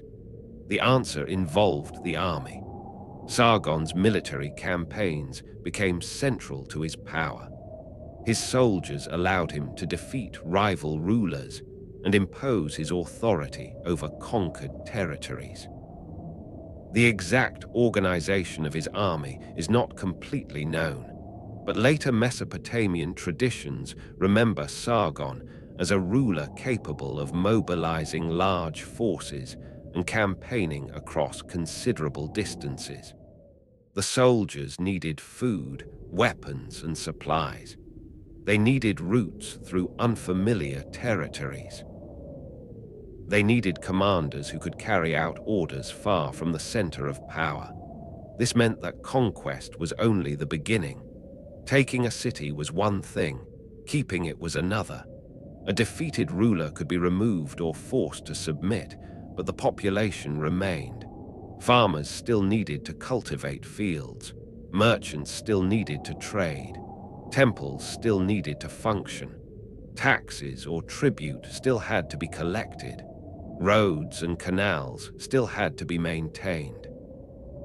If Sargon wanted his empire to survive, he needed more than victories on the battlefield. He needed administration. This is where the existing Mesopotamian tradition of writing became extremely important. The scribes who had once recorded grain, animals, and temple transactions could now become part of an imperial system. Written records could help administrators keep track of resources, deliveries, officials, and obligations. The same invention that had once allowed a city to manage its own economy could now help a ruler manage territories far beyond the city walls. Sargon's empire also brought together people from different cultural and linguistic backgrounds. Akkadian became increasingly important as a language of administration and political power, while Sumerian traditions remained deeply influential in the south. This created a world in which different traditions existed under one imperial structure. The empire did not simply erase every local culture. Instead, it created a political hierarchy in which local communities could continue many of their traditions while recognizing the authority of the Akkadian ruler. This was one of the defining characteristics of early empire. An empire did not necessarily require everyone to become identical. It required them to obey. The ruler could allow local temples to continue operating, local customs to survive, and local populations to remain in their cities, as long as they accepted the imperial order and provided the resources expected from them. For the people living under Sargon's authority, however, this new political reality could be both impressive and frightening. A ruler who had once seemed distant was now connected to a much larger military machine. If a city rebelled, the empire could respond with force. If a local ruler resisted, Sargon's army could march toward him. The empire created security and stability in some places, but it also created a new level of political control. Sargon's ambitions extended beyond southern Mesopotamia. His campaigns reached into regions that had access to valuable resources, trade routes, and strategic territories. Mesopotamia itself lacked many materials that growing cities needed. Stone, metals, timber, and other resources had to come from outside the southern plains. Control over distant territories therefore had economic value as well as political value. The empire's expansion connected different regions through military and commercial networks. Goods could move across longer distances. Administrators could communicate through written records. The ruler's authority could reach cities that had once operated independently. The landscape of Mesopotamia was becoming interconnected in a way that had never existed on such a scale before. Yet the further an empire expanded, the more difficult it became to control. Distance was a constant enemy. A message that left the imperial center might take time to reach a distant province. A rebellion could begin before the ruler even knew it existed. An army campaigning far from home needed supplies. Soldiers needed to cross difficult landscapes. Mountains, deserts, and rivers could slow movement. Local populations knew their own territories better than imperial troops did. Every new conquest created another place that had to be watched. And there was another problem. People do not always accept being conquered. An empire can defeat an army, but it cannot easily erase resentment. A city that had once been independent might remember its old rulers. Local elites might wait for an opportunity to regain power. A distant population might obey while the imperial army was nearby and rebel once it had moved on. Sargon therefore had to create something more powerful than fear alone. He had to create legitimacy. His image as a great ruler was reinforced through royal inscriptions and stories of victory. The king was presented as a figure chosen by the gods and favored by divine power. His success was not simply the result of military strength. It was evidence that the gods supported him. This idea was crucial to ancient kingship. If a king conquered a city, he could say that the gods had granted him victory. If the empire prospered, it could be presented as a sign of divine favor. If enemies were defeated, the king could claim that the gods had acted through him. Political power and religion, therefore, became closely connected. The story of Sargon grew even more impressive in later generations. His victories became part of the cultural memory of Mesopotamia. Later rulers looked back at him as a model of imperial power. His name became associated with the idea of conquering distant lands and bringing them together under one authority. But this is where history becomes difficult. The Sargon we know from inscriptions is not necessarily the same Sargon remembered in later stories. History tells us that a powerful ruler named Sargon established the Akkadian Empire. Legend tells us that he was an abandoned child who rose from obscurity to become king. History tells us that he conquered cities and controlled a vast territory. Legend transformed those achievements into the story of a man whose destiny had been marked from birth.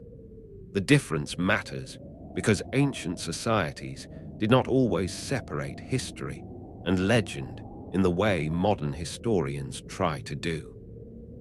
A story could become true in the cultural memory even when its details were impossible to verify. The important thing was not always whether every event had happened exactly as described. The story explained why the ruler was important, and Sargon became very important indeed. His empire represented a new political idea. A ruler did not have to remain the king of one city. He could become the ruler of many cities. His authority could cross rivers and deserts. His armies could move beyond the familiar lands of southern Mesopotamia. His name could become known far beyond the place where he was born. The empire could become larger than any single city. This was the beginning of a pattern that would shape the ancient Near East for thousands of years. Power would expand. Kingdoms would become empires. Empires would conquer other empires. Rulers would imitate the achievements of earlier rulers, and each generation would try to build something larger than what came before. But Sargon's achievement carried within it the seeds of its own weakness. The larger the empire became, the more resources it required. Armies needed to be maintained. Officials needed to be supported. Roads and communication routes needed protection. Distant territories needed to remain loyal. The ruler had to respond to rebellions while continuing to defend the empire's borders. An empire was like a great structure built from many pieces. If enough pieces began to move, the entire structure could become unstable. Sargon's successors struggled with these problems. After his death, the empire continued for a time, but maintaining the same level of control became increasingly difficult. Rebellions appeared. Rival powers emerged. Political instability grew. The territories that had been conquered did not always remain obedient. The empire began to weaken. This process was not necessarily sudden. Empires rarely disappear in a single day. They can remain powerful while cracks slowly spread through their political structure. A distant province rebels. A neighboring people becomes stronger. The central government struggles to respond. Trade becomes less reliable. Military pressure increases. The ruler's authority becomes weaker. Eventually, the system reaches a point where it can no longer maintain itself. The Akkadian Empire experienced something like this. Later Mesopotamian traditions sometimes described a catastrophic period of disorder following the empire's decline. In some traditions, the gods themselves were blamed for the disasters that struck the land. Drought, famine, invasion, and political chaos became connected to the idea that divine favor had been withdrawn. Modern historians are more cautious. Environmental changes, political instability, economic pressures, and attacks from neighboring groups may all have contributed to the decline of Akkadian power. One of the groups associated with the final destruction of the empire was the Gutians, who came from the mountainous regions to the east. But the exact reasons for the collapse remain debated, and the evidence does not give us a single, simple explanation. This uncertainty is important. We know the empire existed. We know it became powerful. We know it eventually lost its political unity, but we cannot reconstruct every step of its collapse. Perhaps that makes the story even more fascinating. A civilization that once seemed capable of controlling an enormous territory eventually disappeared as a political power. The cities remained, the people remained, and Mesopotamian culture continued, but the Akkadian imperial structure was gone. The name of Sargon survived longer than his empire. His story was copied. His achievements were remembered. His legend grew, and later rulers could look back at him and imagine the possibilities of power. But the empire itself could not last forever. This is one of the great paradoxes of ancient history.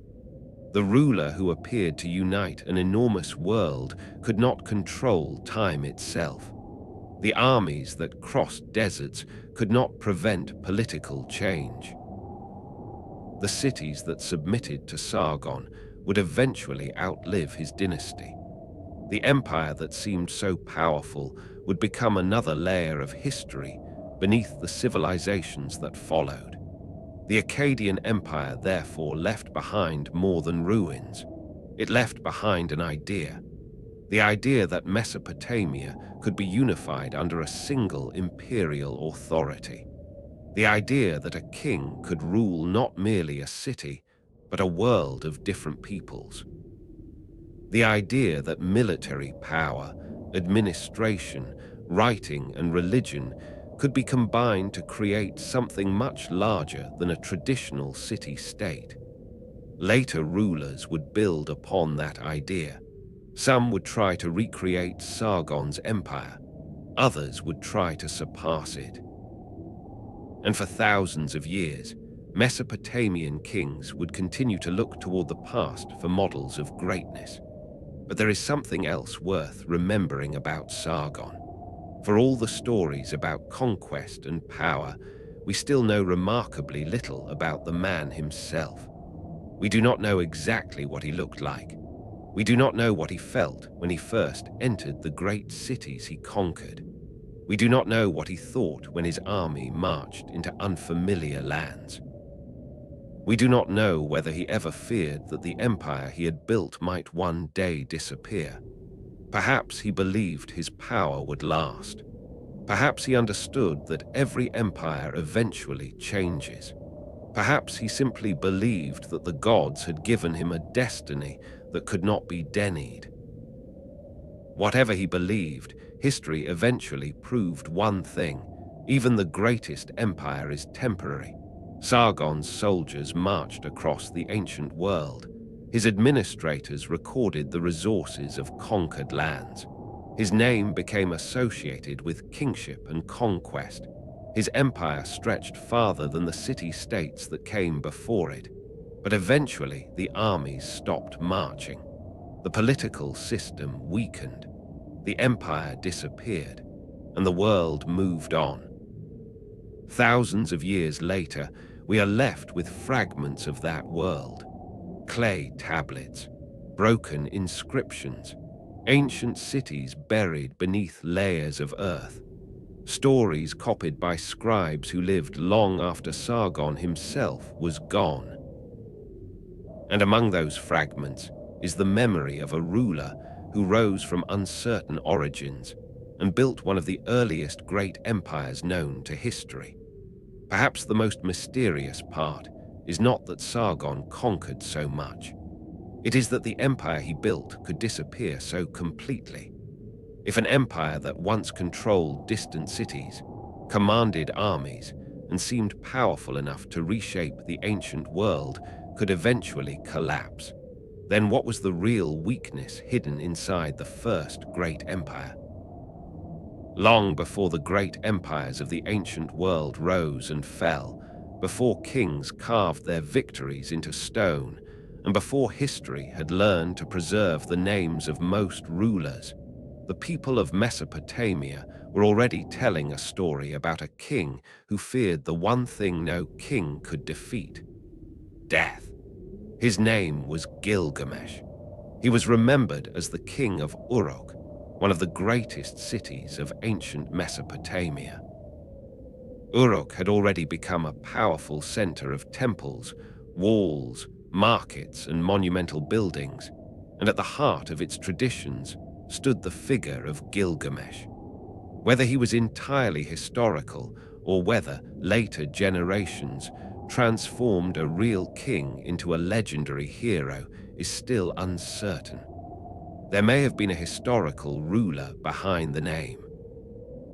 Later Mesopotamian king lists also remembered Gilgamesh as an ancient king of Uruk, but the man who appears in the epic is far larger than any ordinary ruler. He is immensely strong, extraordinarily confident, and almost impossible for other human beings to control. The story describes Gilgamesh as a powerful king, but his strength does not make him a good king. His people fear him. He possesses authority, but he does not yet understand how authority should be used. He seems to believe that being stronger than everyone else gives him the right to do whatever he wants. The people of Uruk become exhausted by his behavior, and they appeal to the gods. The gods hear their complaints, and instead of simply destroying Gilgamesh, they create someone who might be able to stand against him. His name is Enkidu. Enkidu begins his life far away from the walls of Uruk. He is not raised among kings, priests, or merchants. He lives among wild animals, running across the open land and sharing their existence. He knows the world of nature rather than the world of cities. He does not understand human society, written records, or royal power. In many ways, Enkidu represents something that Gilgamesh has lost. He is free from the rules of civilization, but he is also untouched by its knowledge. Eventually, a woman is sent to bring him into the human world. Through her, Enkidu begins to experience human society. He leaves the animals behind and moves toward the city. His transformation is not simply about becoming civilized. It is about becoming human in a different sense.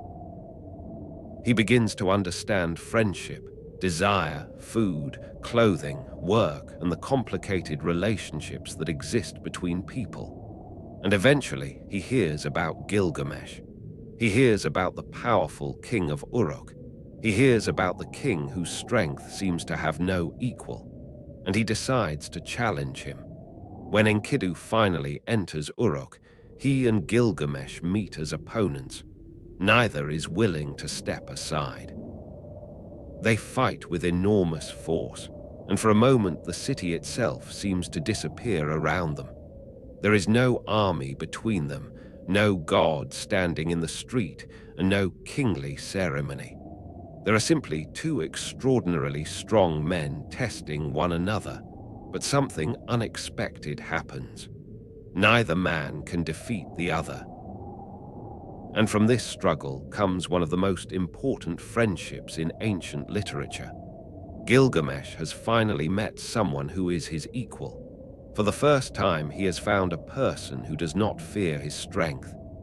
Enkidu does not bow before him. He does not run from him. He stands against him. And Gilgamesh, instead of continuing to hate his opponent, begins to love him as a friend. This changes everything. The king who once seemed isolated inside his own power suddenly has someone beside him. Gilgamesh and Enkidu become companions. Their friendship becomes one of the emotional centers of the entire story. They laugh together, argue together, and dream of achieving something that will make their names remembered forever. Because Gilgamesh has another fear, even before death becomes the central concern of his life. He fears being forgotten. A king can build walls. A king can conquer cities. A king can command armies. But what happens after the king dies? If no one remembers him, what remains? Gilgamesh wants his name to survive, so he and Enkidu decide to seek an adventure worthy of legend. Their eyes turn toward the cedar forest. The forest lies beyond the familiar world of Uruk, a distant and mysterious place associated with enormous trees and divine protection. Guarding it is Humbaba, a terrifying creature appointed by the gods to protect the forest. For Gilgamesh and Enkidu, the journey is dangerous, but it is also an opportunity. If they can defeat Humbaba, their names will be remembered. They travel toward the forest. As they approach, the world around them seems to change. The familiar landscape of Uruk becomes distant. The journey takes them away from the safety of walls and into a place where human authority has little meaning. The cedar forest is not simply another geographical location. It represents the unknown. It is a place beyond the ordinary boundaries of human civilization, and waiting within it is Humbaba. The two friends eventually confront him. Humbaba is not described as an ordinary enemy. He is a terrifying guardian associated with the power of the gods. His presence makes the forest itself seem dangerous. Gilgamesh is afraid, but Enkidu encourages him. They fight, and eventually Humbaba is defeated. The victory should have been the moment when Gilgamesh feels stronger than ever, but the consequences are more complicated. By killing the guardian of the cedar forest, Gilgamesh and Enkidu have crossed a boundary.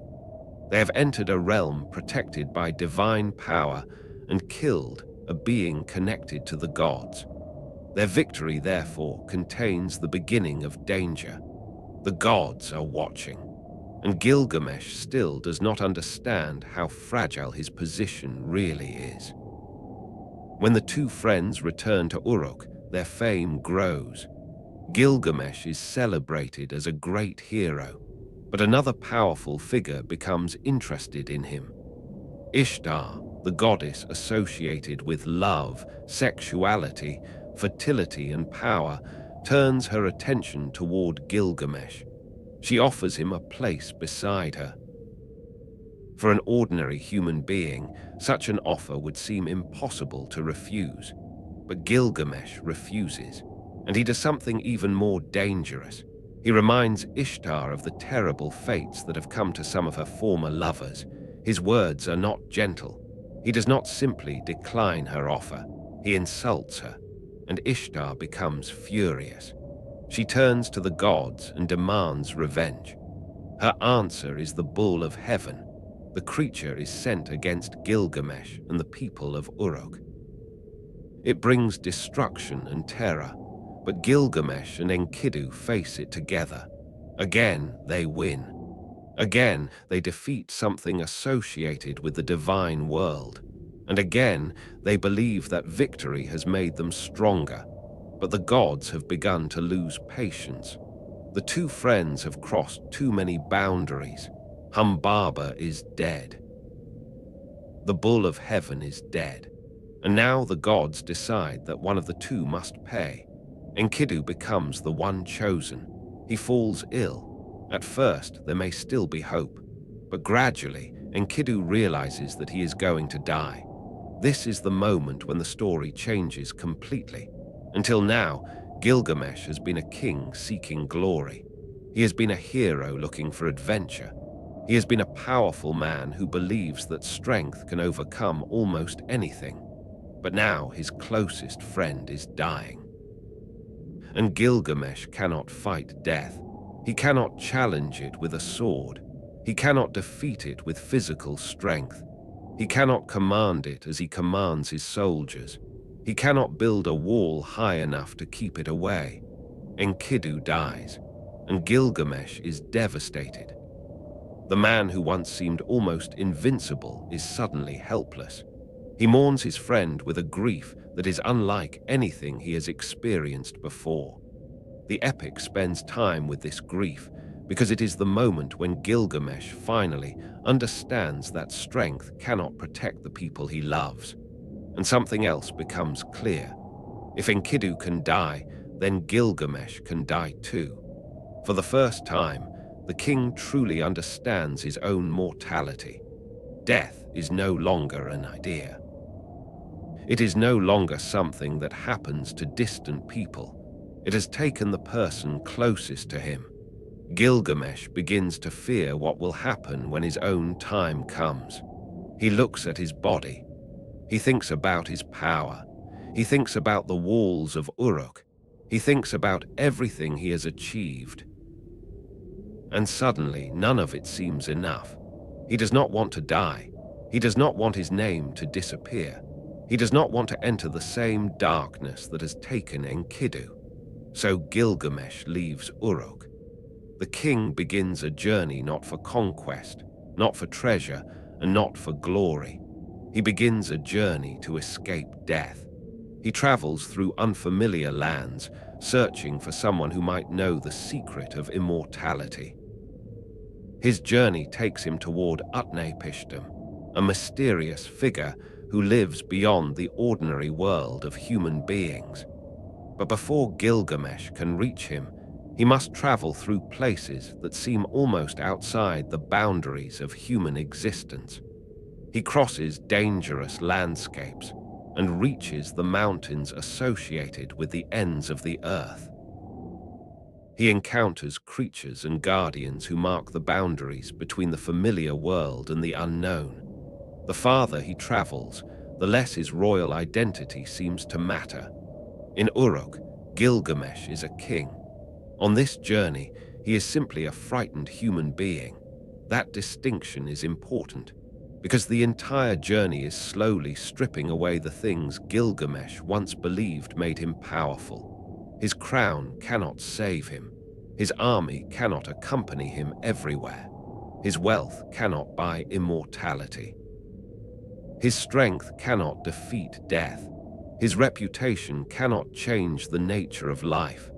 Eventually, Gilgamesh reaches Utnapishtim, and Utnapishtim has a story of his own. Long before Gilgamesh arrived, the gods had decided to send a great flood against humanity. One of the gods, Enki, warned Utnapishtim of what was coming. Utnapishtim was instructed to build a huge vessel and bring aboard his family, craftsmen, animals, and the necessary provisions for survival. The flood came.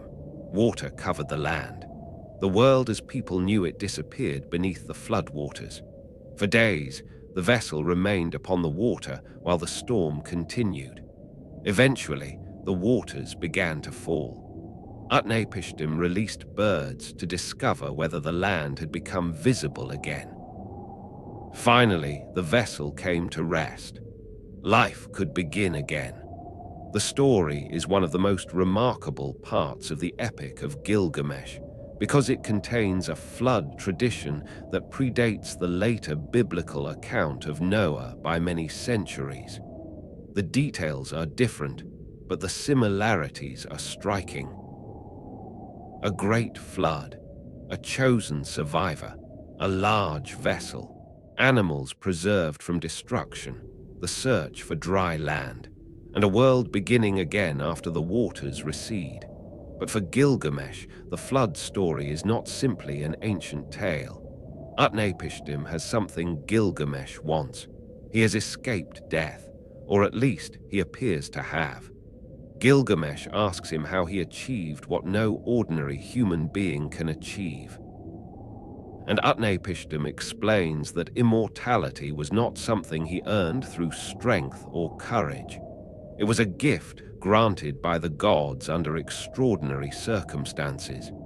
This is a devastating answer for Gilgamesh. He has traveled across enormous distances. He has endured fear. He has abandoned his kingdom. He has searched for a secret.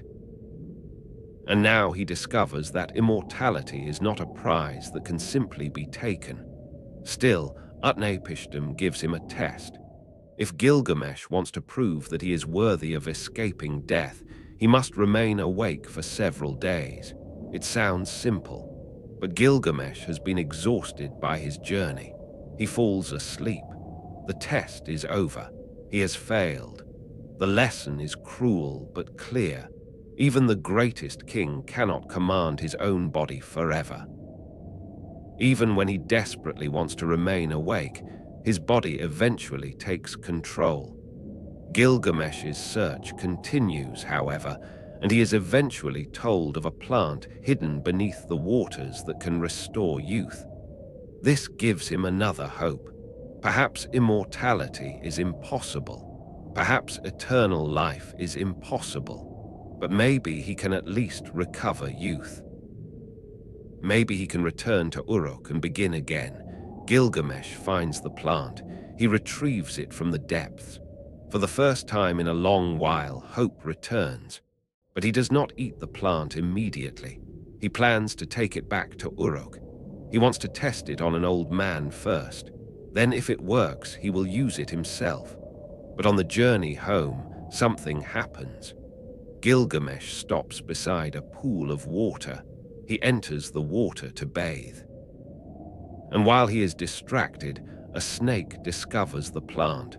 The snake takes it, and the snake sheds its skin. Gilgamesh watches the creature disappear with the one thing he believed might restore youth.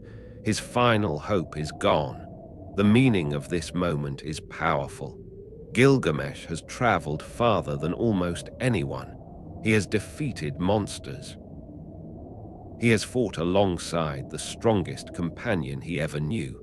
He has challenged divine beings. He has crossed dangerous lands. He has spoken to a survivor of the Great Flood. He has searched for immortality. And still, he cannot escape the human condition. The plant does not belong to him. Youth does not belong to him. Life itself does not belong to him. Eventually, he must return to Uruk. But the man who returns is not the same man who left. At the beginning of the story, Gilgamesh wanted his name to become immortal through great deeds. He believed that glory could protect him from being forgotten. He believed that strength could define him. By the end, he understands something different. He cannot live forever, but he can build something that lasts. He can return to Uruk and look at its walls. The walls are physical. They were built by human hands. They will eventually decay, be repaired, and perhaps be destroyed. But they represent something important. Gilgamesh can contribute to the world even though he cannot remain in it forever. His mortality does not make his life meaningless. It makes his actions meaningful. This is perhaps the deepest lesson of the epic. Gilgamesh begins by trying to defeat death. He ends by learning how to live with the knowledge that death cannot be defeated. The difference is enormous. At first, he wants immortality because he is afraid of disappearing. Later, he understands that being human means accepting limits. His friendship with Enkidu taught him love. Enkidu's death taught him grief. His journey taught him humility. Utnapishtim taught him that immortality cannot simply be taken. The lost plant taught him that even youth cannot be permanently possessed. And Uruk teaches him where his real legacy lies, not in living forever, but in what he leaves behind. The story of Gilgamesh is therefore not simply an adventure about monsters, gods, and ancient kings. It is a story about the moment when a powerful human being realizes that he is human. That is why the story has survived. Thousands of years ago, someone wrote these words onto clay. Someone recorded the grief of a king. Someone preserved the friendship between Gilgamesh and Enkidu. Someone remembered the journey toward Utnapishtim. Someone preserved the story of the flood. Someone remembered the plant of youth and the snake that stole it. And someone made sure that the fear of death felt by a king in ancient Uruk would still be understandable to people thousands of years later. Perhaps this is what makes Gilgamesh so different from the heroic stories that simply celebrate victory. Gilgamesh does not win everything. He loses his friend. He loses his certainty. He loses the possibility of immortality. He returns without the prize he wanted. And yet, he gains something more important. He gains understanding. The king who once believed that strength was enough learns that friendship can change a life, that loss can change a person, and that mortality cannot be conquered by force. He learns that every human life has an ending. But he also learns that an ending does not erase everything that came before it. A person can die and still leave behind a story. A king can disappear and still leave behind a city. A friendship can end and still transform the person who survived it. And a human being can be mortal while still creating something that outlives them. Perhaps this is why the story of Gilgamesh still feels strangely close to us. We may no longer live behind the walls of Uruk. We may no longer worship the gods of ancient Mesopotamia. We may no longer travel through the cedar forest or search the waters for a plant of youth.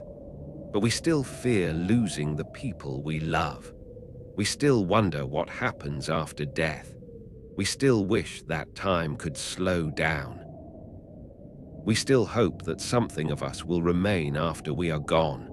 And somewhere in the ancient city of Uruk, in a story written thousands of years ago, a king was already asking the same questions.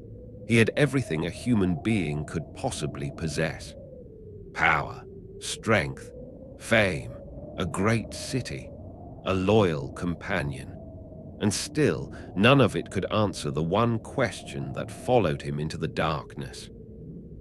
If even Gilgamesh could not escape death, then what can a mortal human being truly leave behind when the journey finally comes to an end?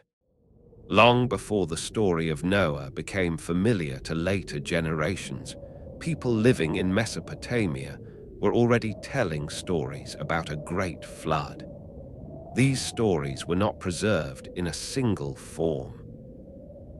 They appeared in different texts, at different times, and in different languages, but they shared a haunting idea.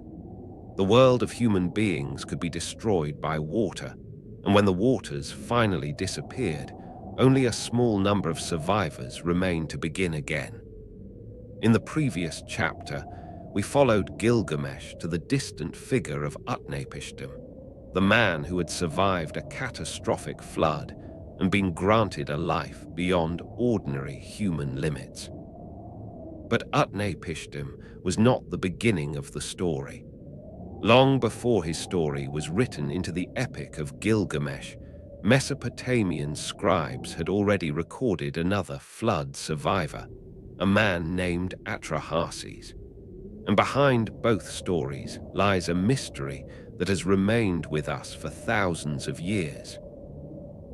Was the Great Flood simply a myth created to explain the destruction of the world, or could these ancient stories have preserved the distant memory of a real catastrophe? To understand the mystery, we have to return to the world between the rivers. Mesopotamia was a land created by water. The Tigris and Euphrates made agriculture possible, carrying life across an otherwise difficult landscape. Fields depended on irrigation. Cities depended on canals. Farmers watched the rivers carefully because the difference between enough water and too much water could determine whether a community survived. Water was therefore both a gift and a threat. The same rivers that allowed cities to grow could suddenly rise beyond their normal boundaries. A flood did not need to cover the entire world to feel like the end of the world to the people caught inside it. For a farming community surrounded by flat land, where there were few mountains to escape toward, a massive flood could erase fields, destroy homes, drown animals, and leave behind nothing but mud. One of the oldest major Mesopotamian flood traditions appears in the story of Atrahasis. The story begins long before the flood itself. The gods have created human beings, but the relationship between gods and humans is not peaceful. Humanity grows in number, and according to the story, the noise of human beings eventually becomes unbearable to the gods. The gods decide that something must be done. One of the most powerful decisions is made. Humanity will be destroyed by a great flood. But one god does not agree with the plan. Enki, the god associated with wisdom and the deep waters, decides to warn Atrahasis. He cannot openly tell the human being what is happening because the gods have made their decision. Instead, the warning is delivered indirectly.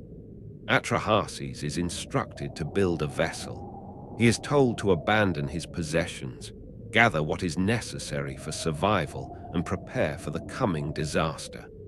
The image is familiar, but its age is remarkable. A human being receives a warning that destruction is coming. He builds a large vessel. He gathers people and living creatures. The surrounding world does not yet understand what is happening. Then the storm arrives. The flood story in Atrahasis is not simply a description of rain. It is presented as a cosmic event. The gods unleash forces capable of overwhelming the human world.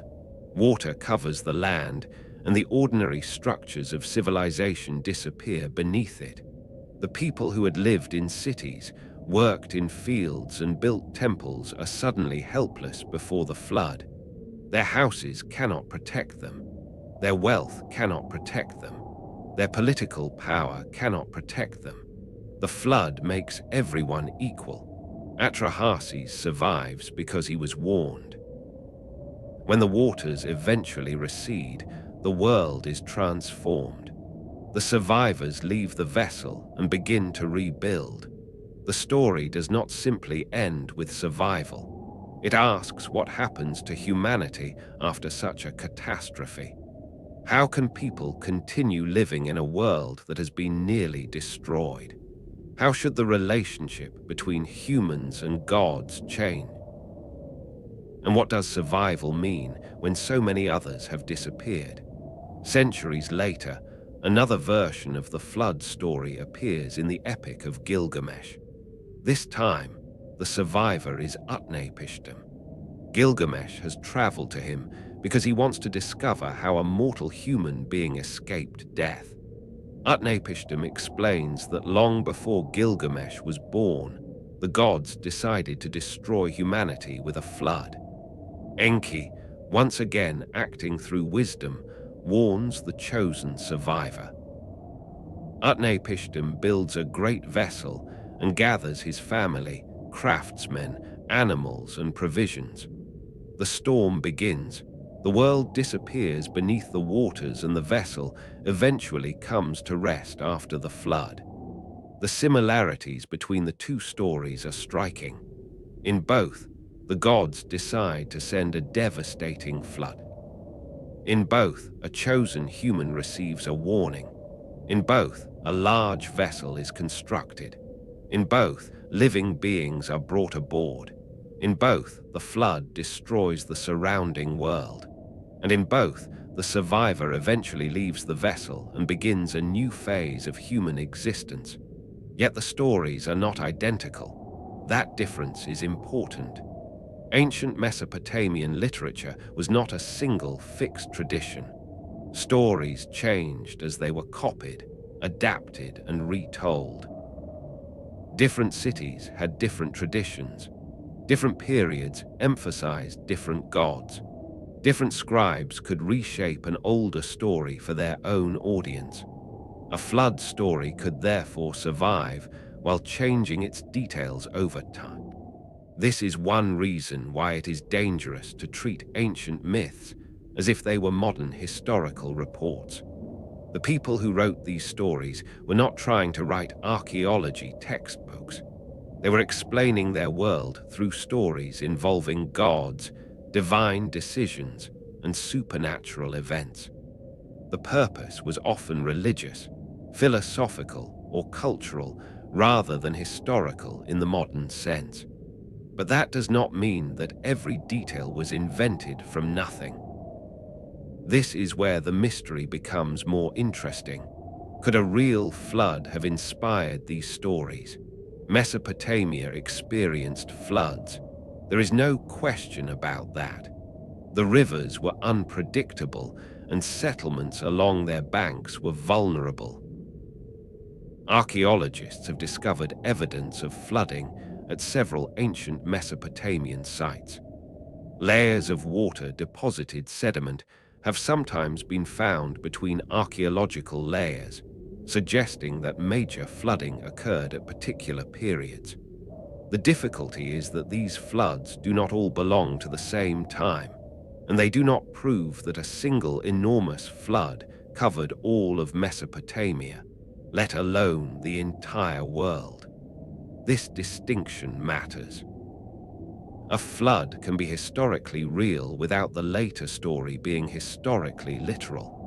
Imagine a city destroyed by an enormous flood thousands of years ago. The people who survive remember it. Their children hear the story. Their grandchildren hear it again. Generations pass. The original event becomes part of cultural memory.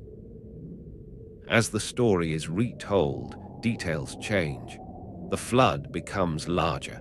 The destruction becomes more dramatic. The gods become involved. A local disaster becomes a story about humanity itself. This process is not difficult to imagine. Human beings naturally turn disasters into stories. A terrible event is easier to remember when it has a beginning, a crisis, and a survivor. A story gives meaning to destruction. And a flood is particularly suited to this transformation because water can erase almost everything. If a city disappears beneath water, later generations may find little evidence of what existed there before. The story can survive even when the landscape has changed. The archaeology of Mesopotamia, therefore, gives us something fascinating but incomplete. We know major floods happened. We know some ancient settlements were affected by them. We know that flood stories became extremely important in Mesopotamian literature. But we cannot point to one archaeological layer and say with certainty, this is the flood described in the Epic of Gilgamesh. There is no archaeological evidence proving that a single flood destroyed every human settlement on Earth. There is also no evidence that the enormous vessel described in the literary traditions has been discovered. What we have instead is something more subtle, a world where floods were common enough to become part of cultural memory. A collection of ancient stories describing extraordinary floods. Archaeological evidence showing that major flooding really occurred. And thousands of years of retelling that transformed those memories into stories of cosmic destruction. At some point, the flood tradition also became connected with another famous story, the biblical account of Noah. The similarities have fascinated historians, archaeologists, and readers for centuries. Noah receives a warning about a coming flood. He builds an ark. He brings his family and animals aboard. The flood destroys the surrounding world. The waters eventually recede. The survivors leave the vessel and begin again. The parallels with Atrahasis and Utnapishtim are impossible to ignore. But the relationship between these traditions is more complicated than simply saying that one story copied another. The ancient Near East was connected by trade, migration, conquest, and cultural exchange. Stories could travel between languages and communities. Mesopotamian literature was preserved for thousands of years, and traditions about creation, kingship, gods, and floods could influence later cultures. The biblical flood story, therefore, belongs to a much larger ancient, Near Eastern world of flood traditions. There are also important differences. The gods in the Mesopotamian stories have different motivations and personalities. In Atrahasis, the decision to destroy humanity is connected to the complaints of the gods. In the biblical account, the flood is presented within a very different theological framework. The character of Noah is different from Utnapishtim and Atrahasis. The relationship between God and humanity is different. The meaning of the flood is different. So the similarities tell us that these traditions are connected in some way, but the differences show that each culture reshaped the story according to its own beliefs. Perhaps the most interesting question is not which story is the original. Perhaps the more important question is why the flood became such a powerful story in the first place. For people living in Mesopotamia, the answer may have been obvious. Water created their civilization. Water could also destroy it. The entire world of agriculture depended on controlling rivers that could never be completely controlled. Canals had to be maintained. Embankments had to be built. Fields had to be irrigated. The river could provide life one year and destruction the next. The people of Mesopotamia understood this contradiction better than almost anyone. Their civilization was born from water, and their imagination was haunted by water. This may help explain why the flood appears repeatedly in Mesopotamian literature. But there is another mystery hidden inside these stories. What happened to all the other stories? We know about Atrahasis because a number of tablets survived. We know about Utnapishtim because scribes preserved the Epic of Gilgamesh. We know about some other myths because fragments were found in ancient libraries and temple collections. But these are only fragments of a much larger literary world. Thousands of tablets have been destroyed. Some were broken when cities were attacked. Some were washed away. Some were buried beneath collapsed buildings. Some were deliberately discarded. Some were reused. Some remain buried beneath the ground today, and many stories may have disappeared forever. Imagine the ancient libraries of Mesopotamia, shelves and rooms filled with tablets, stories copied by generations of scribes, hymns to gods whose names we barely recognize, tales of kings whose cities have disappeared. Legends that may once have been as famous to ancient people as the stories of Gilgamesh are to us.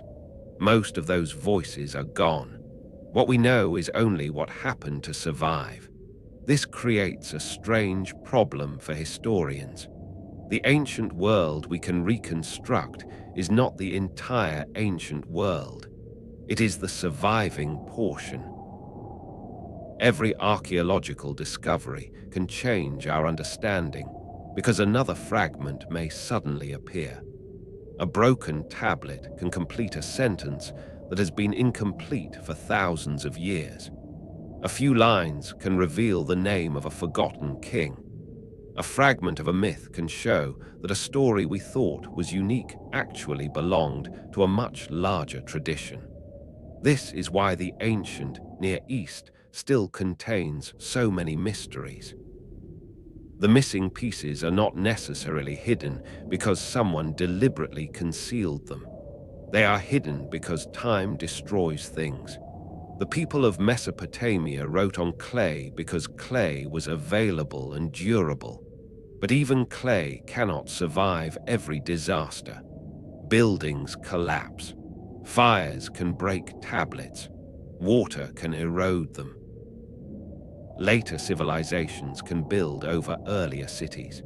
A tablet can remain buried for thousands of years, waiting for someone to find it, while another tablet may disappear forever.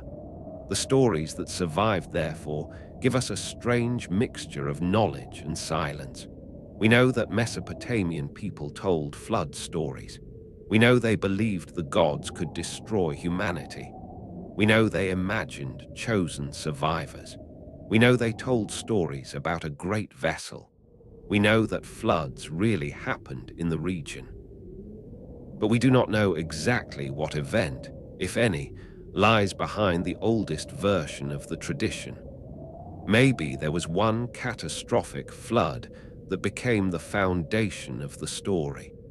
Maybe several different floods were gradually combined into one great narrative. Maybe the flood traditions were created independently because flooding was such a powerful reality in Mesopotamia. Or perhaps the truth lies somewhere between these possibilities. A real disaster may have inspired the earliest memories, while generations of storytellers transformed those memories into something much larger. This is often how history and myth meet. History provides an event, memory preserves it, storytelling transforms it, religion gives it meaning. And eventually, literature preserves the final form. The result is neither pure history nor pure invention. It becomes something in between, a cultural memory. That possibility makes the flood stories especially fascinating. We do not have to believe that every detail happened exactly as described to recognize that the stories may contain echoes of real experiences. A community could have watched the river rise beyond anything they had seen before. People could have fled to higher ground. Homes could have disappeared. Fields could have been covered in water. Families could have lost everything. Survivors could have told their children what happened. And eventually, someone could have turned those memories into a story about the destruction of the human world. The flood then becomes more than water. It becomes a symbol of the fragility of civilization. The cities of Mesopotamia were enormous achievements for their time. They had temples, walls, markets, irrigation systems, writing and organized governments. Beneath all of that complexity was a simple truth. Civilization was fragile. A flood could destroy a village. A drought could weaken a kingdom. A war could empty a city. A change in the river could force people to abandon their homes. The people who built the first cities understood that civilization was not permanent. Perhaps that is why the flood stories feel so powerful. They describe the moment when everything humans have built disappears. The temples vanish. The houses vanish. The fields vanish. The roads vanish. The political order vanishes, and only a handful of survivors remain. Then, slowly, the world begins again. This pattern can be found in many cultures, but in Mesopotamia it emerged from a landscape where water was always present. The flood also connects directly to the story of Gilgamesh. Gilgamesh begins his journey wanting to escape death and eventually meets Utnapishtim, the one human who was granted a life beyond ordinary mortality. But Utnapishtim's story teaches Gilgamesh something uncomfortable. He did not become immortal because he defeated death. He became different because the gods chose him after the flood. Gilgamesh cannot repeat that experience. The flood survivor's story, therefore, becomes part of Gilgamesh's lesson. The world can be destroyed. Human beings can survive. But no individual can simply demand immortality. Even Utnapishtim's extraordinary existence is presented as an exception. Gilgamesh must return to his own human life. And perhaps that is why the flood story sits so naturally inside the epic of Gilgamesh. The flood represents the destruction of an entire generation, while Gilgamesh represents the struggle of one individual against his own mortality. One story asks what happens when humanity faces destruction. The other asks what happens when one human being faces death. Both lead to the same realization. Human beings cannot control everything. The ancient Mesopotamians lived with this reality every day. They could build canals, but they could not control every flood. They could build walls, but they could not prevent every war. They could write records, but they could not preserve every memory. They could build temples, but they could not command the gods. They could tell stories, but they could not know whether the stories would survive. And yet they kept building, they kept writing, they kept telling stories, they kept recording the past. Perhaps this is the deepest connection between the flood stories and the lost stories of Mesopotamia. Both are about survival. The people who survived a flood carried their memories forward. The stories that survived thousands of years carried the memories of their creators forward. In both cases, something fragile escaped destruction. A human being escaped the water. A story escaped time. And perhaps somewhere beneath the earth of Mesopotamia, another story is still waiting to be found. A tablet may still lie beneath the ruins of a forgotten city, containing the name of a king we have never heard of, a god whose story has vanished from memory, or a version of the flood that changes everything we think we know. Because the history of Mesopotamia is not only the history of what survived, it is also the history of what was lost. And if the stories we have already discovered are only a small part of what ancient scribes once wrote, how many forgotten stories might still be sleeping beneath the soil, waiting for someone to uncover them?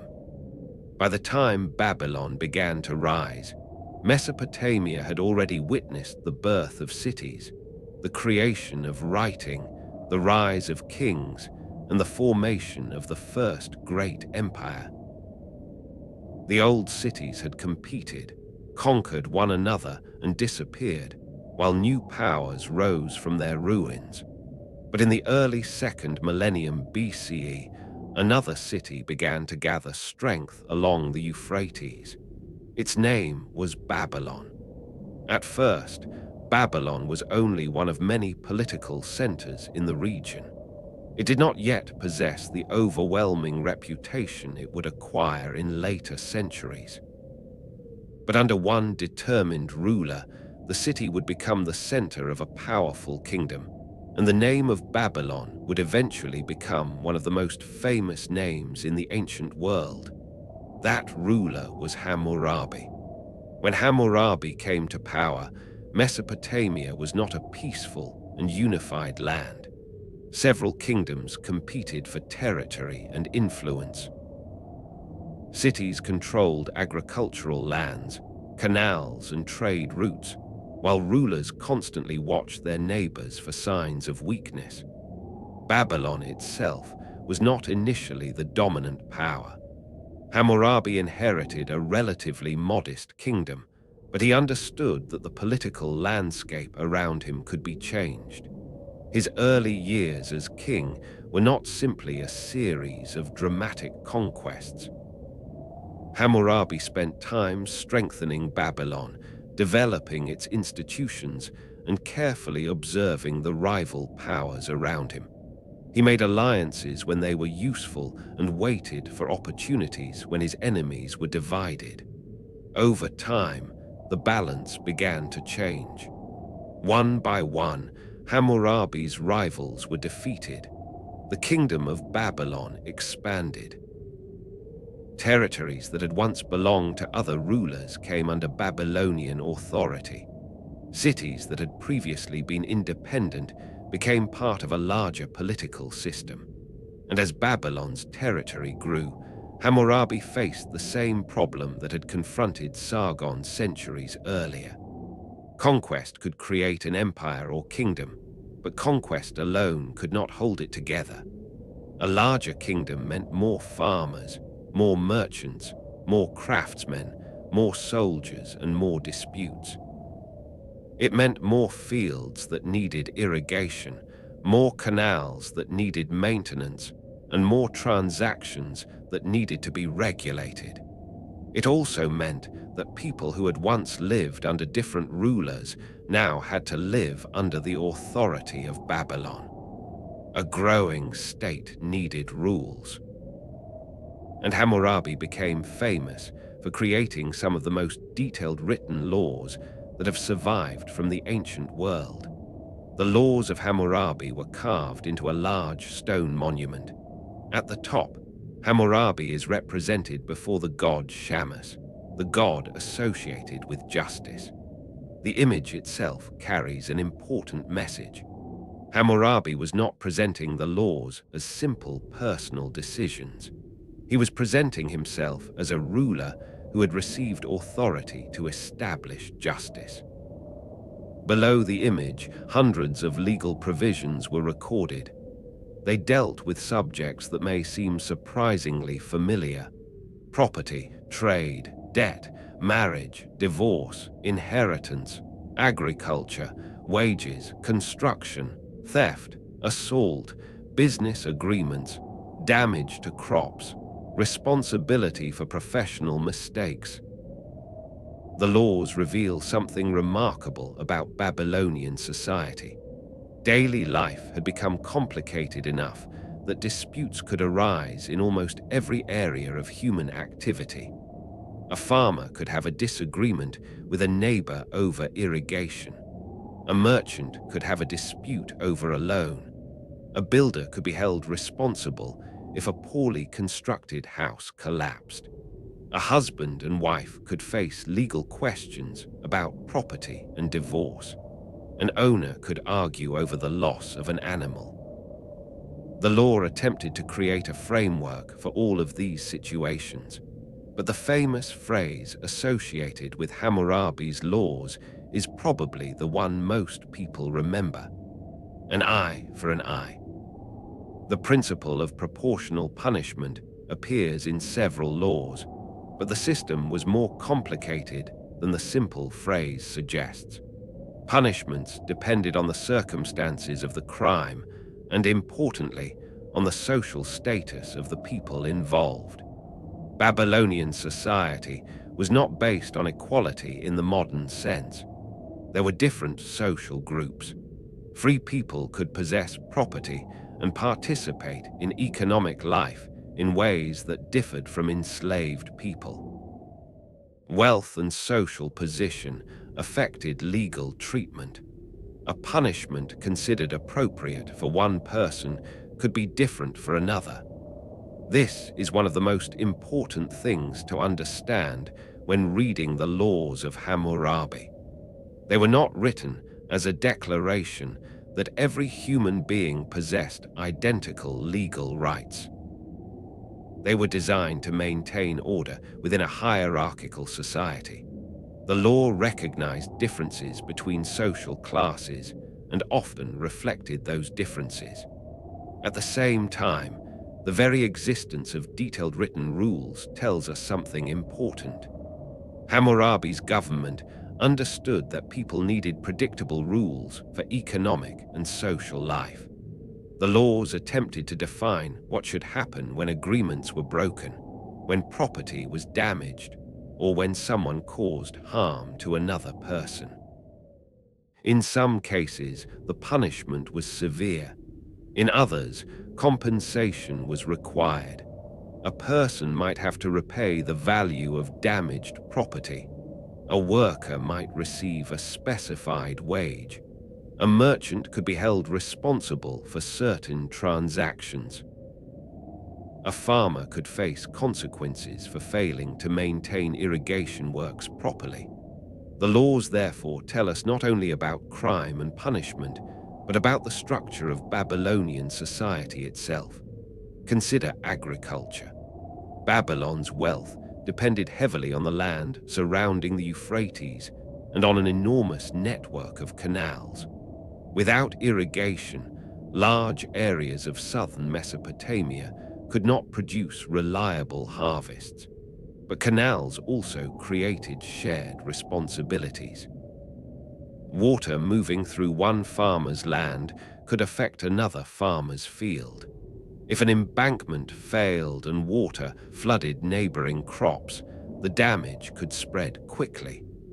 The law therefore addressed responsibilities connected to irrigation and agriculture. This reveals something easy to overlook. The Babylonian state was not simply controlling people. It was trying to control systems: water, land, trade, labor, property. These systems were interconnected, and a failure in one could affect thousands of people. The same was true of trade. Babylon existed within a much larger commercial world. Merchants moved goods across Mesopotamia and beyond. Silver could be used in transactions. Grain could be borrowed. Loans could be made with interest. Goods could be transporting between cities. But trade creates risk. What happens if someone borrows grain and cannot repay it? What happens if a merchant entrusts goods to another person? What happens if an agreement is broken? What happens if a debt continues to grow? The laws attempted to establish answers. They could not eliminate conflict, but they could define what the government expected people to do. Debt was particularly important because borrowing was a normal part of the ancient economy. Farmers could need grain before harvest. Merchants could need capital to finance trade. Families could become indebted for different reasons. This created the possibility of severe hardship. The laws placed some restrictions on how certain debts could be handled, but Babylonian society still contained significant economic inequality. Debt could affect families, property, and personal freedom. In some circumstances, people could become dependent on others because of what they owed. This is another reason the laws of Hammurabi are so valuable to historians. They do not simply tell us what crimes were punished. They reveal what kinds of problems people were actually experiencing. A society does not create detailed laws about something that never happens. If Hammurabi's laws repeatedly discuss debt, property, agriculture, marriage, and trade, it is because these subjects were central to everyday life. And everyday life in Babylon was becoming increasingly complex. The city itself was growing. People moved through streets lined with houses and workshops. Craftsmen worked with metal, wood, leather, and clay.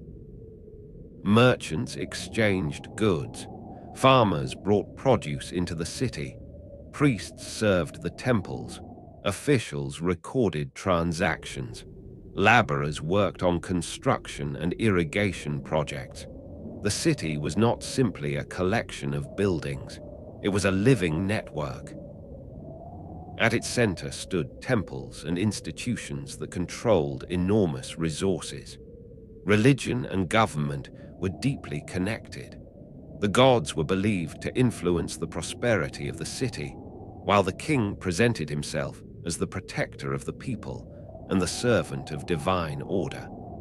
Babylon's most important deity was Marduk.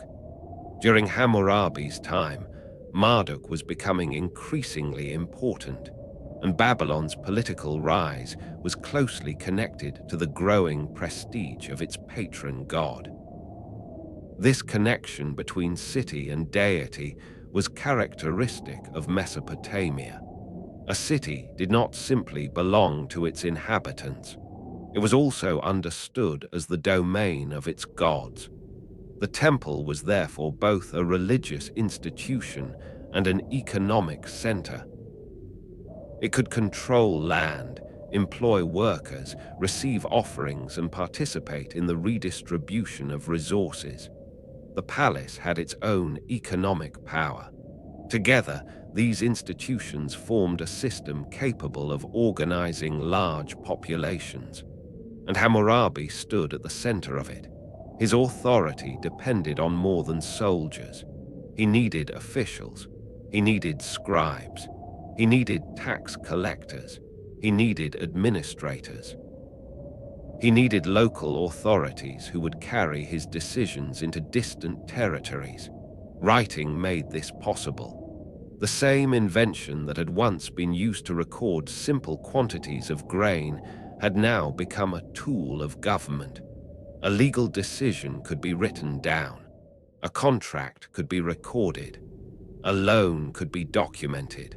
A property transfer could be preserved. A royal order could be sent to another city. The written word had become part of the machinery of the state, and this raises an extraordinary question. How did a civilization that had begun with simple marks on clay eventually create a legal system detailed enough to regulate almost every part of daily life? The answer lies in the thousands of years between the first accounting tablets and Hammurabi's reign. Writing had gradually transformed from a method of counting into a way of preserving information. Scribes became specialists. Governments became larger. Economies became more complicated. As society grew more interconnected, written rules became increasingly useful. The law did not create the complexity. The complexity created the need for law. This becomes particularly interesting when we look at marriage and family life. The laws of Hammurabi contain provisions concerning marriage, divorce, inheritance, and property. Marriage was not simply a private relationship between two individuals. It had economic consequences. Property could be transferred. Children could inherit. Families could enter agreements. Women in Babylonian society lived within a patriarchal system, but the legal texts show that women could possess certain property rights, receive dowries, and participate in legal and economic transactions.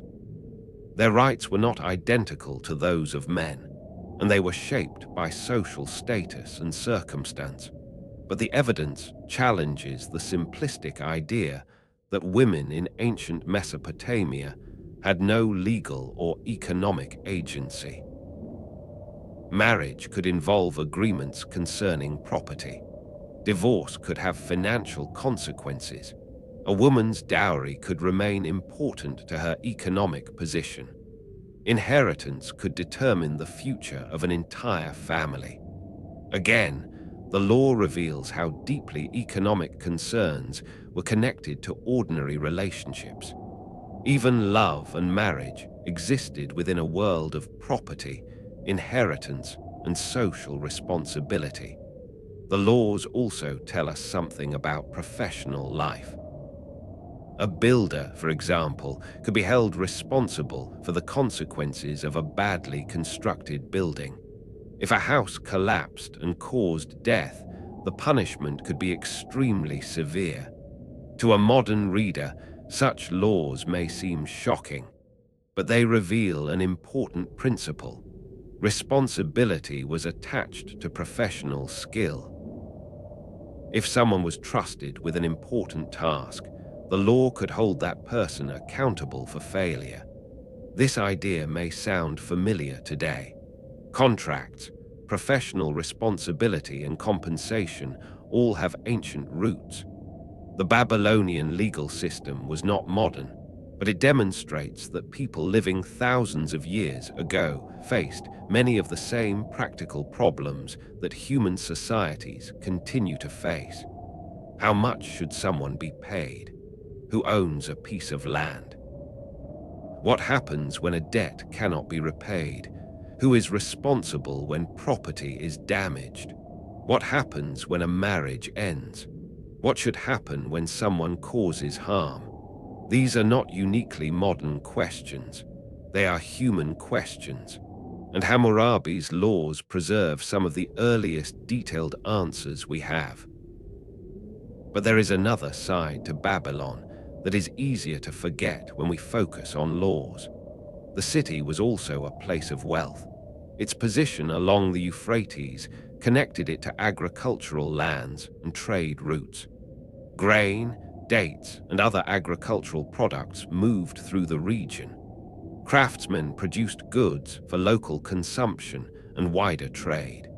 Merchants connected Babylon with distant communities. The city was becoming an important center of political and economic life. Yet Babylon's later reputation would become even larger than the city itself.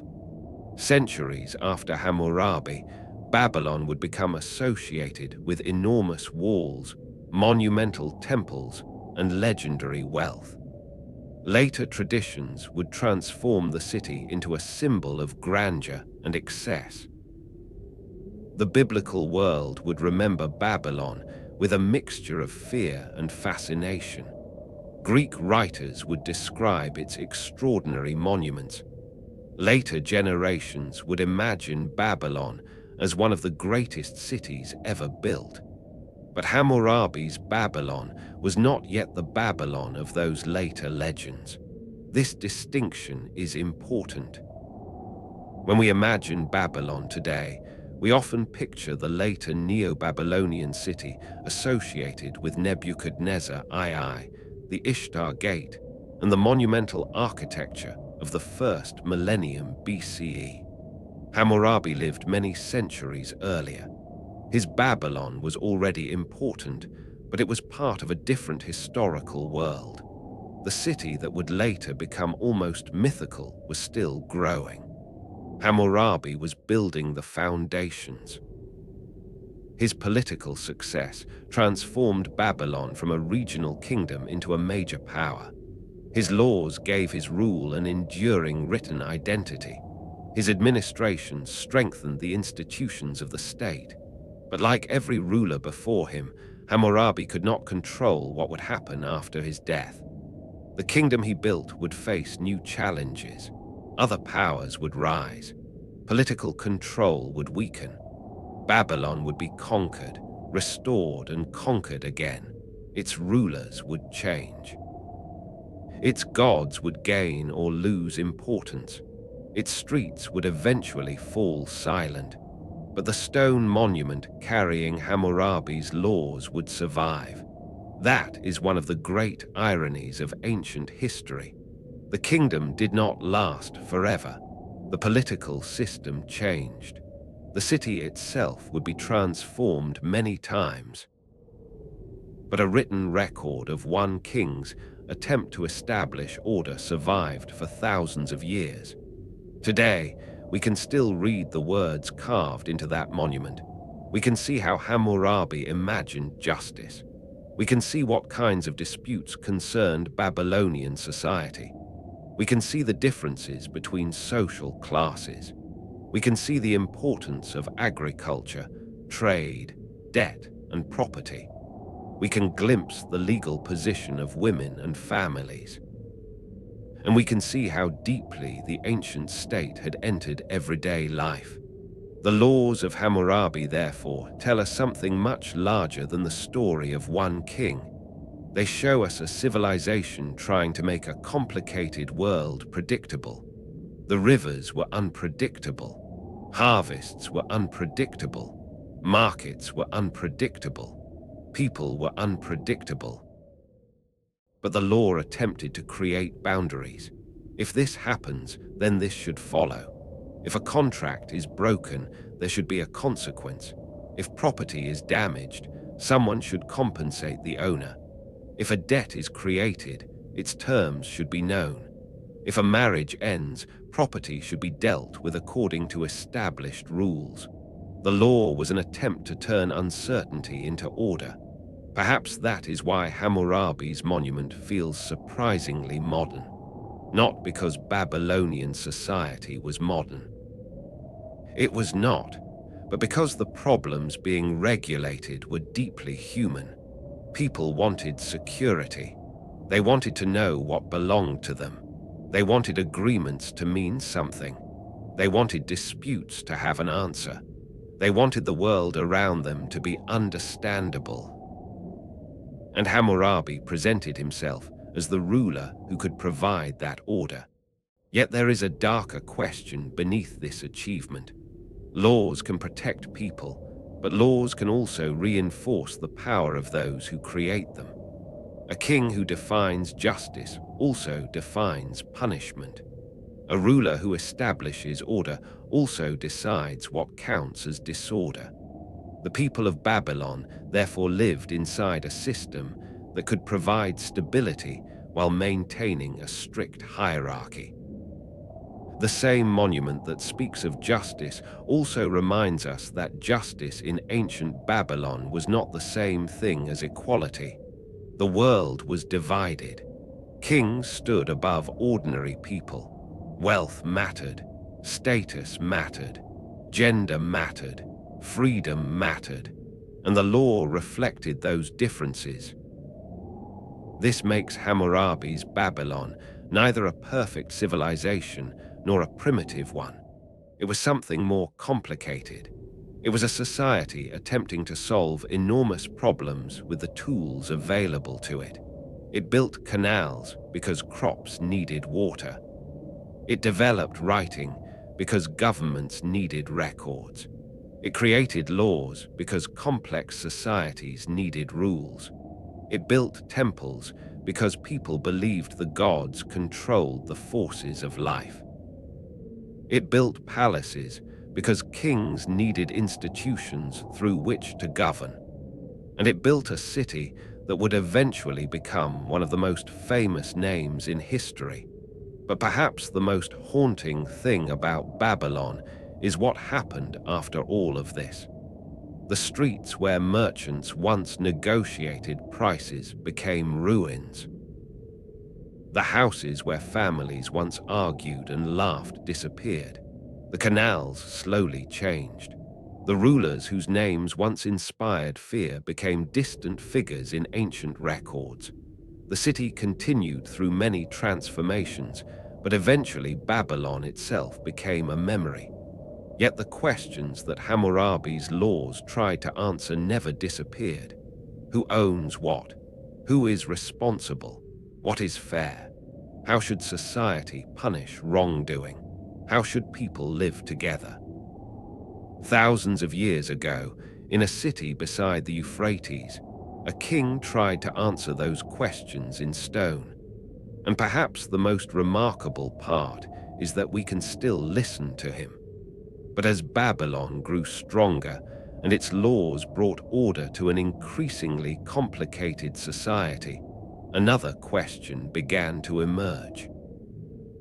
What happens when a city becomes so powerful that its rulers begin to believe they can control not only their people, but the world around them? By the time Babylon had become one of the great powers of Mesopotamia, another kingdom was rising farther to the north. Its name was Assyria. The Assyrians would build one of the most powerful and feared empires of the ancient Near East, creating armies capable of conquering distant cities and kings who wanted their victories to be remembered long after they were gone. Their story would eventually lead to one of the most dramatic scenes in ancient history, the destruction of Nineveh.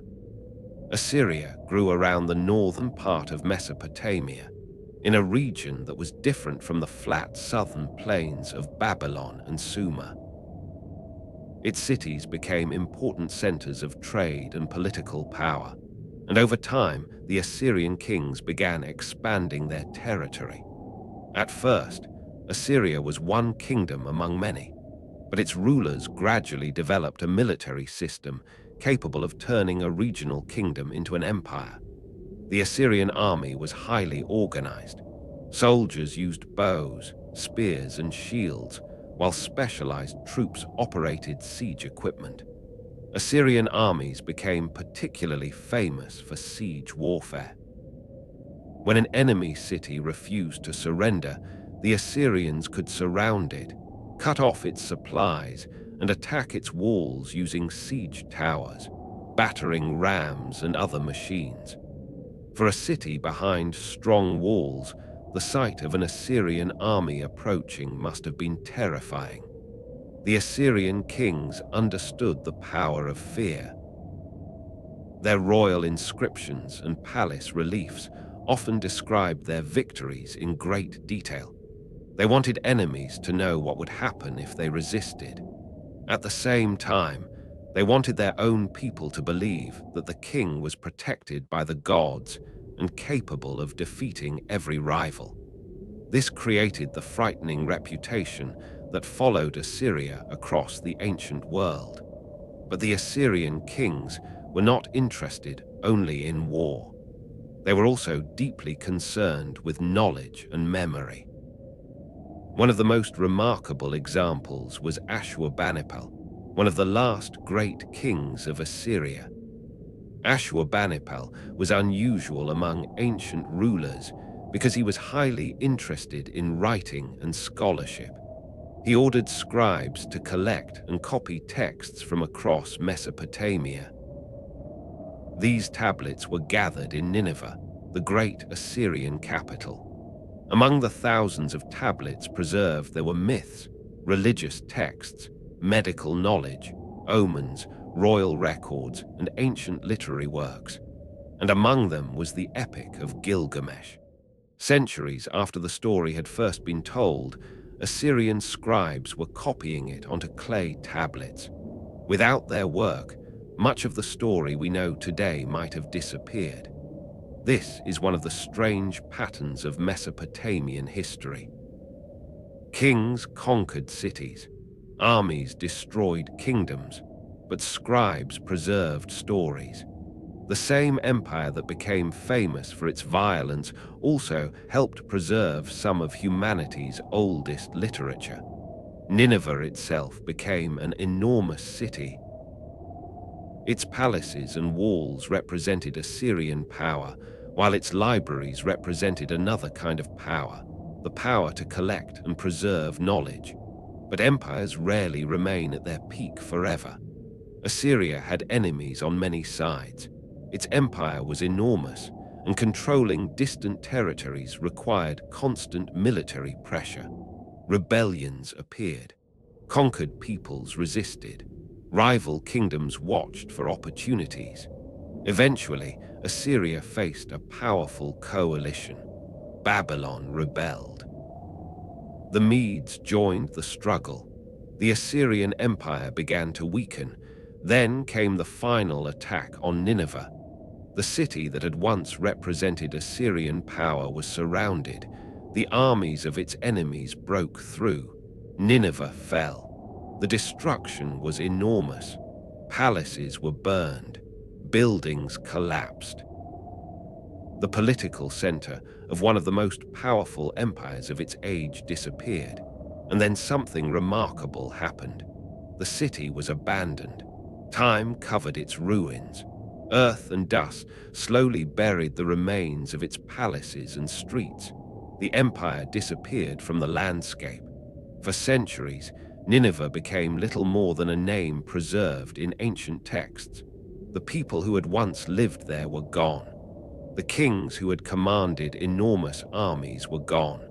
The palaces were silent. But beneath the earth, the tablets remained. Thousands of years later, archaeologists began uncovering the ruins of Nineveh. They found the remains of palaces and libraries, along with thousands of clay tablets. The broken pieces revealed the world of the Assyrian kings and, unexpectedly, the voices of much older civilizations. Among those tablets was the story of Gilgamesh. The king who had once feared death had survived. Not through immortality, not through divine power, but through writing. The Assyrian Empire had disappeared. Nineveh had disappeared. Its kings had become names on broken tablets, but their stories survived. And perhaps that is the most mysterious thing about Mesopotamia. Cities can vanish beneath the earth, empires can collapse, and kings can become forgotten. Yet a small piece of clay can carry a human voice across thousands of years. The Assyrians had built an empire through war, but the ruins of their greatest city left us something more lasting than their victories. They left us their memories, And once Nineveh had fallen, the ancient world entered another great transformation. The old empires were disappearing, but new rulers were preparing to inherit their cities, their knowledge, and their legends. Could the civilization of Mesopotamia survive even after its greatest empires were gone? The great cities of Mesopotamia are quiet now. The temples have fallen, the palaces have disappeared, and the streets where merchants once argued over prices and scribes once pressed reeds into wet clay have become ruins beneath the earth. The rivers still flow through the landscape, but the people who once depended on every change in their waters have been gone for thousands of years. And yet, in many ways, the world they created never truly disappeared. The people of Mesopotamia left behind ideas that continued long after their cities had fallen. Writing allowed governments to record information, preserve stories, and communicate across distance. Their legal traditions showed how complex societies could create rules for property, trade, marriage, and responsibility. Their cities became models for later civilizations, while their methods of mathematics, astronomy, and timekeeping continued to influence the ancient world. They watched the sky carefully. Night after night, they observed the movements of the moon and the planets. They recorded unusual events in the heavens and tried to understand what those movements might mean. They developed systems for measuring time and organizing calendars. Their observations were not modern astronomy, but they represented one of humanity's earliest sustained attempts to study the heavens systematically. They also developed mathematical systems that could be used for trade, agriculture, construction, and administration. Numbers helped them measure fields, calculate quantities, and organize resources. Even the way we divide time carries distant echoes of this ancient world. Their merchants traveled. Their goods moved between cities. Their scribes recorded transactions. Their stories crossed generations. And their myths continued long after the people who first told them had disappeared. Perhaps the most famous of those stories is the Epic of Gilgamesh. Gilgamesh began as a king of an ancient city, became a legendary hero, and eventually became a voice for one of the oldest human questions we know. What does it mean to be mortal? Thousands of years later, we can still recognize something of ourselves in him. We still fear losing the people we love. We still wonder what remains after death. We still search for meaning in a life that we know will eventually end. And perhaps that is why Gilgamesh survived when so many other stories disappeared. But how did we find these voices again? For centuries, the ruins of Mesopotamia were largely silent. Cities that had once been enormous centers of civilization became mounds of earth. Their ancient names survived in scattered texts and traditions, but much of their history had been forgotten. Then archaeologists began to uncover them. Beneath layers of soil, they found walls, temples, sculptures, and thousands upon thousands of clay tablets. At first, many of those tablets could not be understood. The marks pressed into the clay belonged to writing systems that had been silent for more than 2,000 years. But gradually, scholars learned to read them. A broken tablet could suddenly become a letter. A list of grain could become evidence of an ancient economy. A royal inscription could reveal the name of a forgotten king. A religious text could preserve the words of people who had been dead for thousands of years. And a few fragments could reconnect us with an entire world. Yet every discovery also reminds us of how much has been lost. There were once countless stories. Most of them are gone. There were languages spoken by entire populations that we know only from fragments. Some tablets are too damaged to read completely. Others are missing their beginning or their ending. Some ancient names remain uncertain. Some cities are still waiting to reveal what lies beneath their ruins. And somewhere beneath the soil of the Near East, there may still be tablets containing stories no modern person has ever heard. That is why Mesopotamia remains mysterious. Not because we know nothing about it, but because we know just enough to understand how much we do not know. We can walk through the ruins of Uruk in our imagination. We can read the laws of Hammurabi. We can follow Gilgamesh through the ancient world. We can hear the voices of Assyrian scribes. We can study the remains of Babylon and Nineveh, but there are still countless silent spaces between the surviving pieces. The idea that Mesopotamia was simply the place where civilization began is also more complicated than it first appears. Civilization did not suddenly appear in one moment. It developed slowly. People settled. They learned to farm. They built villages. Villages became towns. Towns became cities. Writing developed. Governments became more complex. Trade expanded. Religious institutions grew. Kings appeared.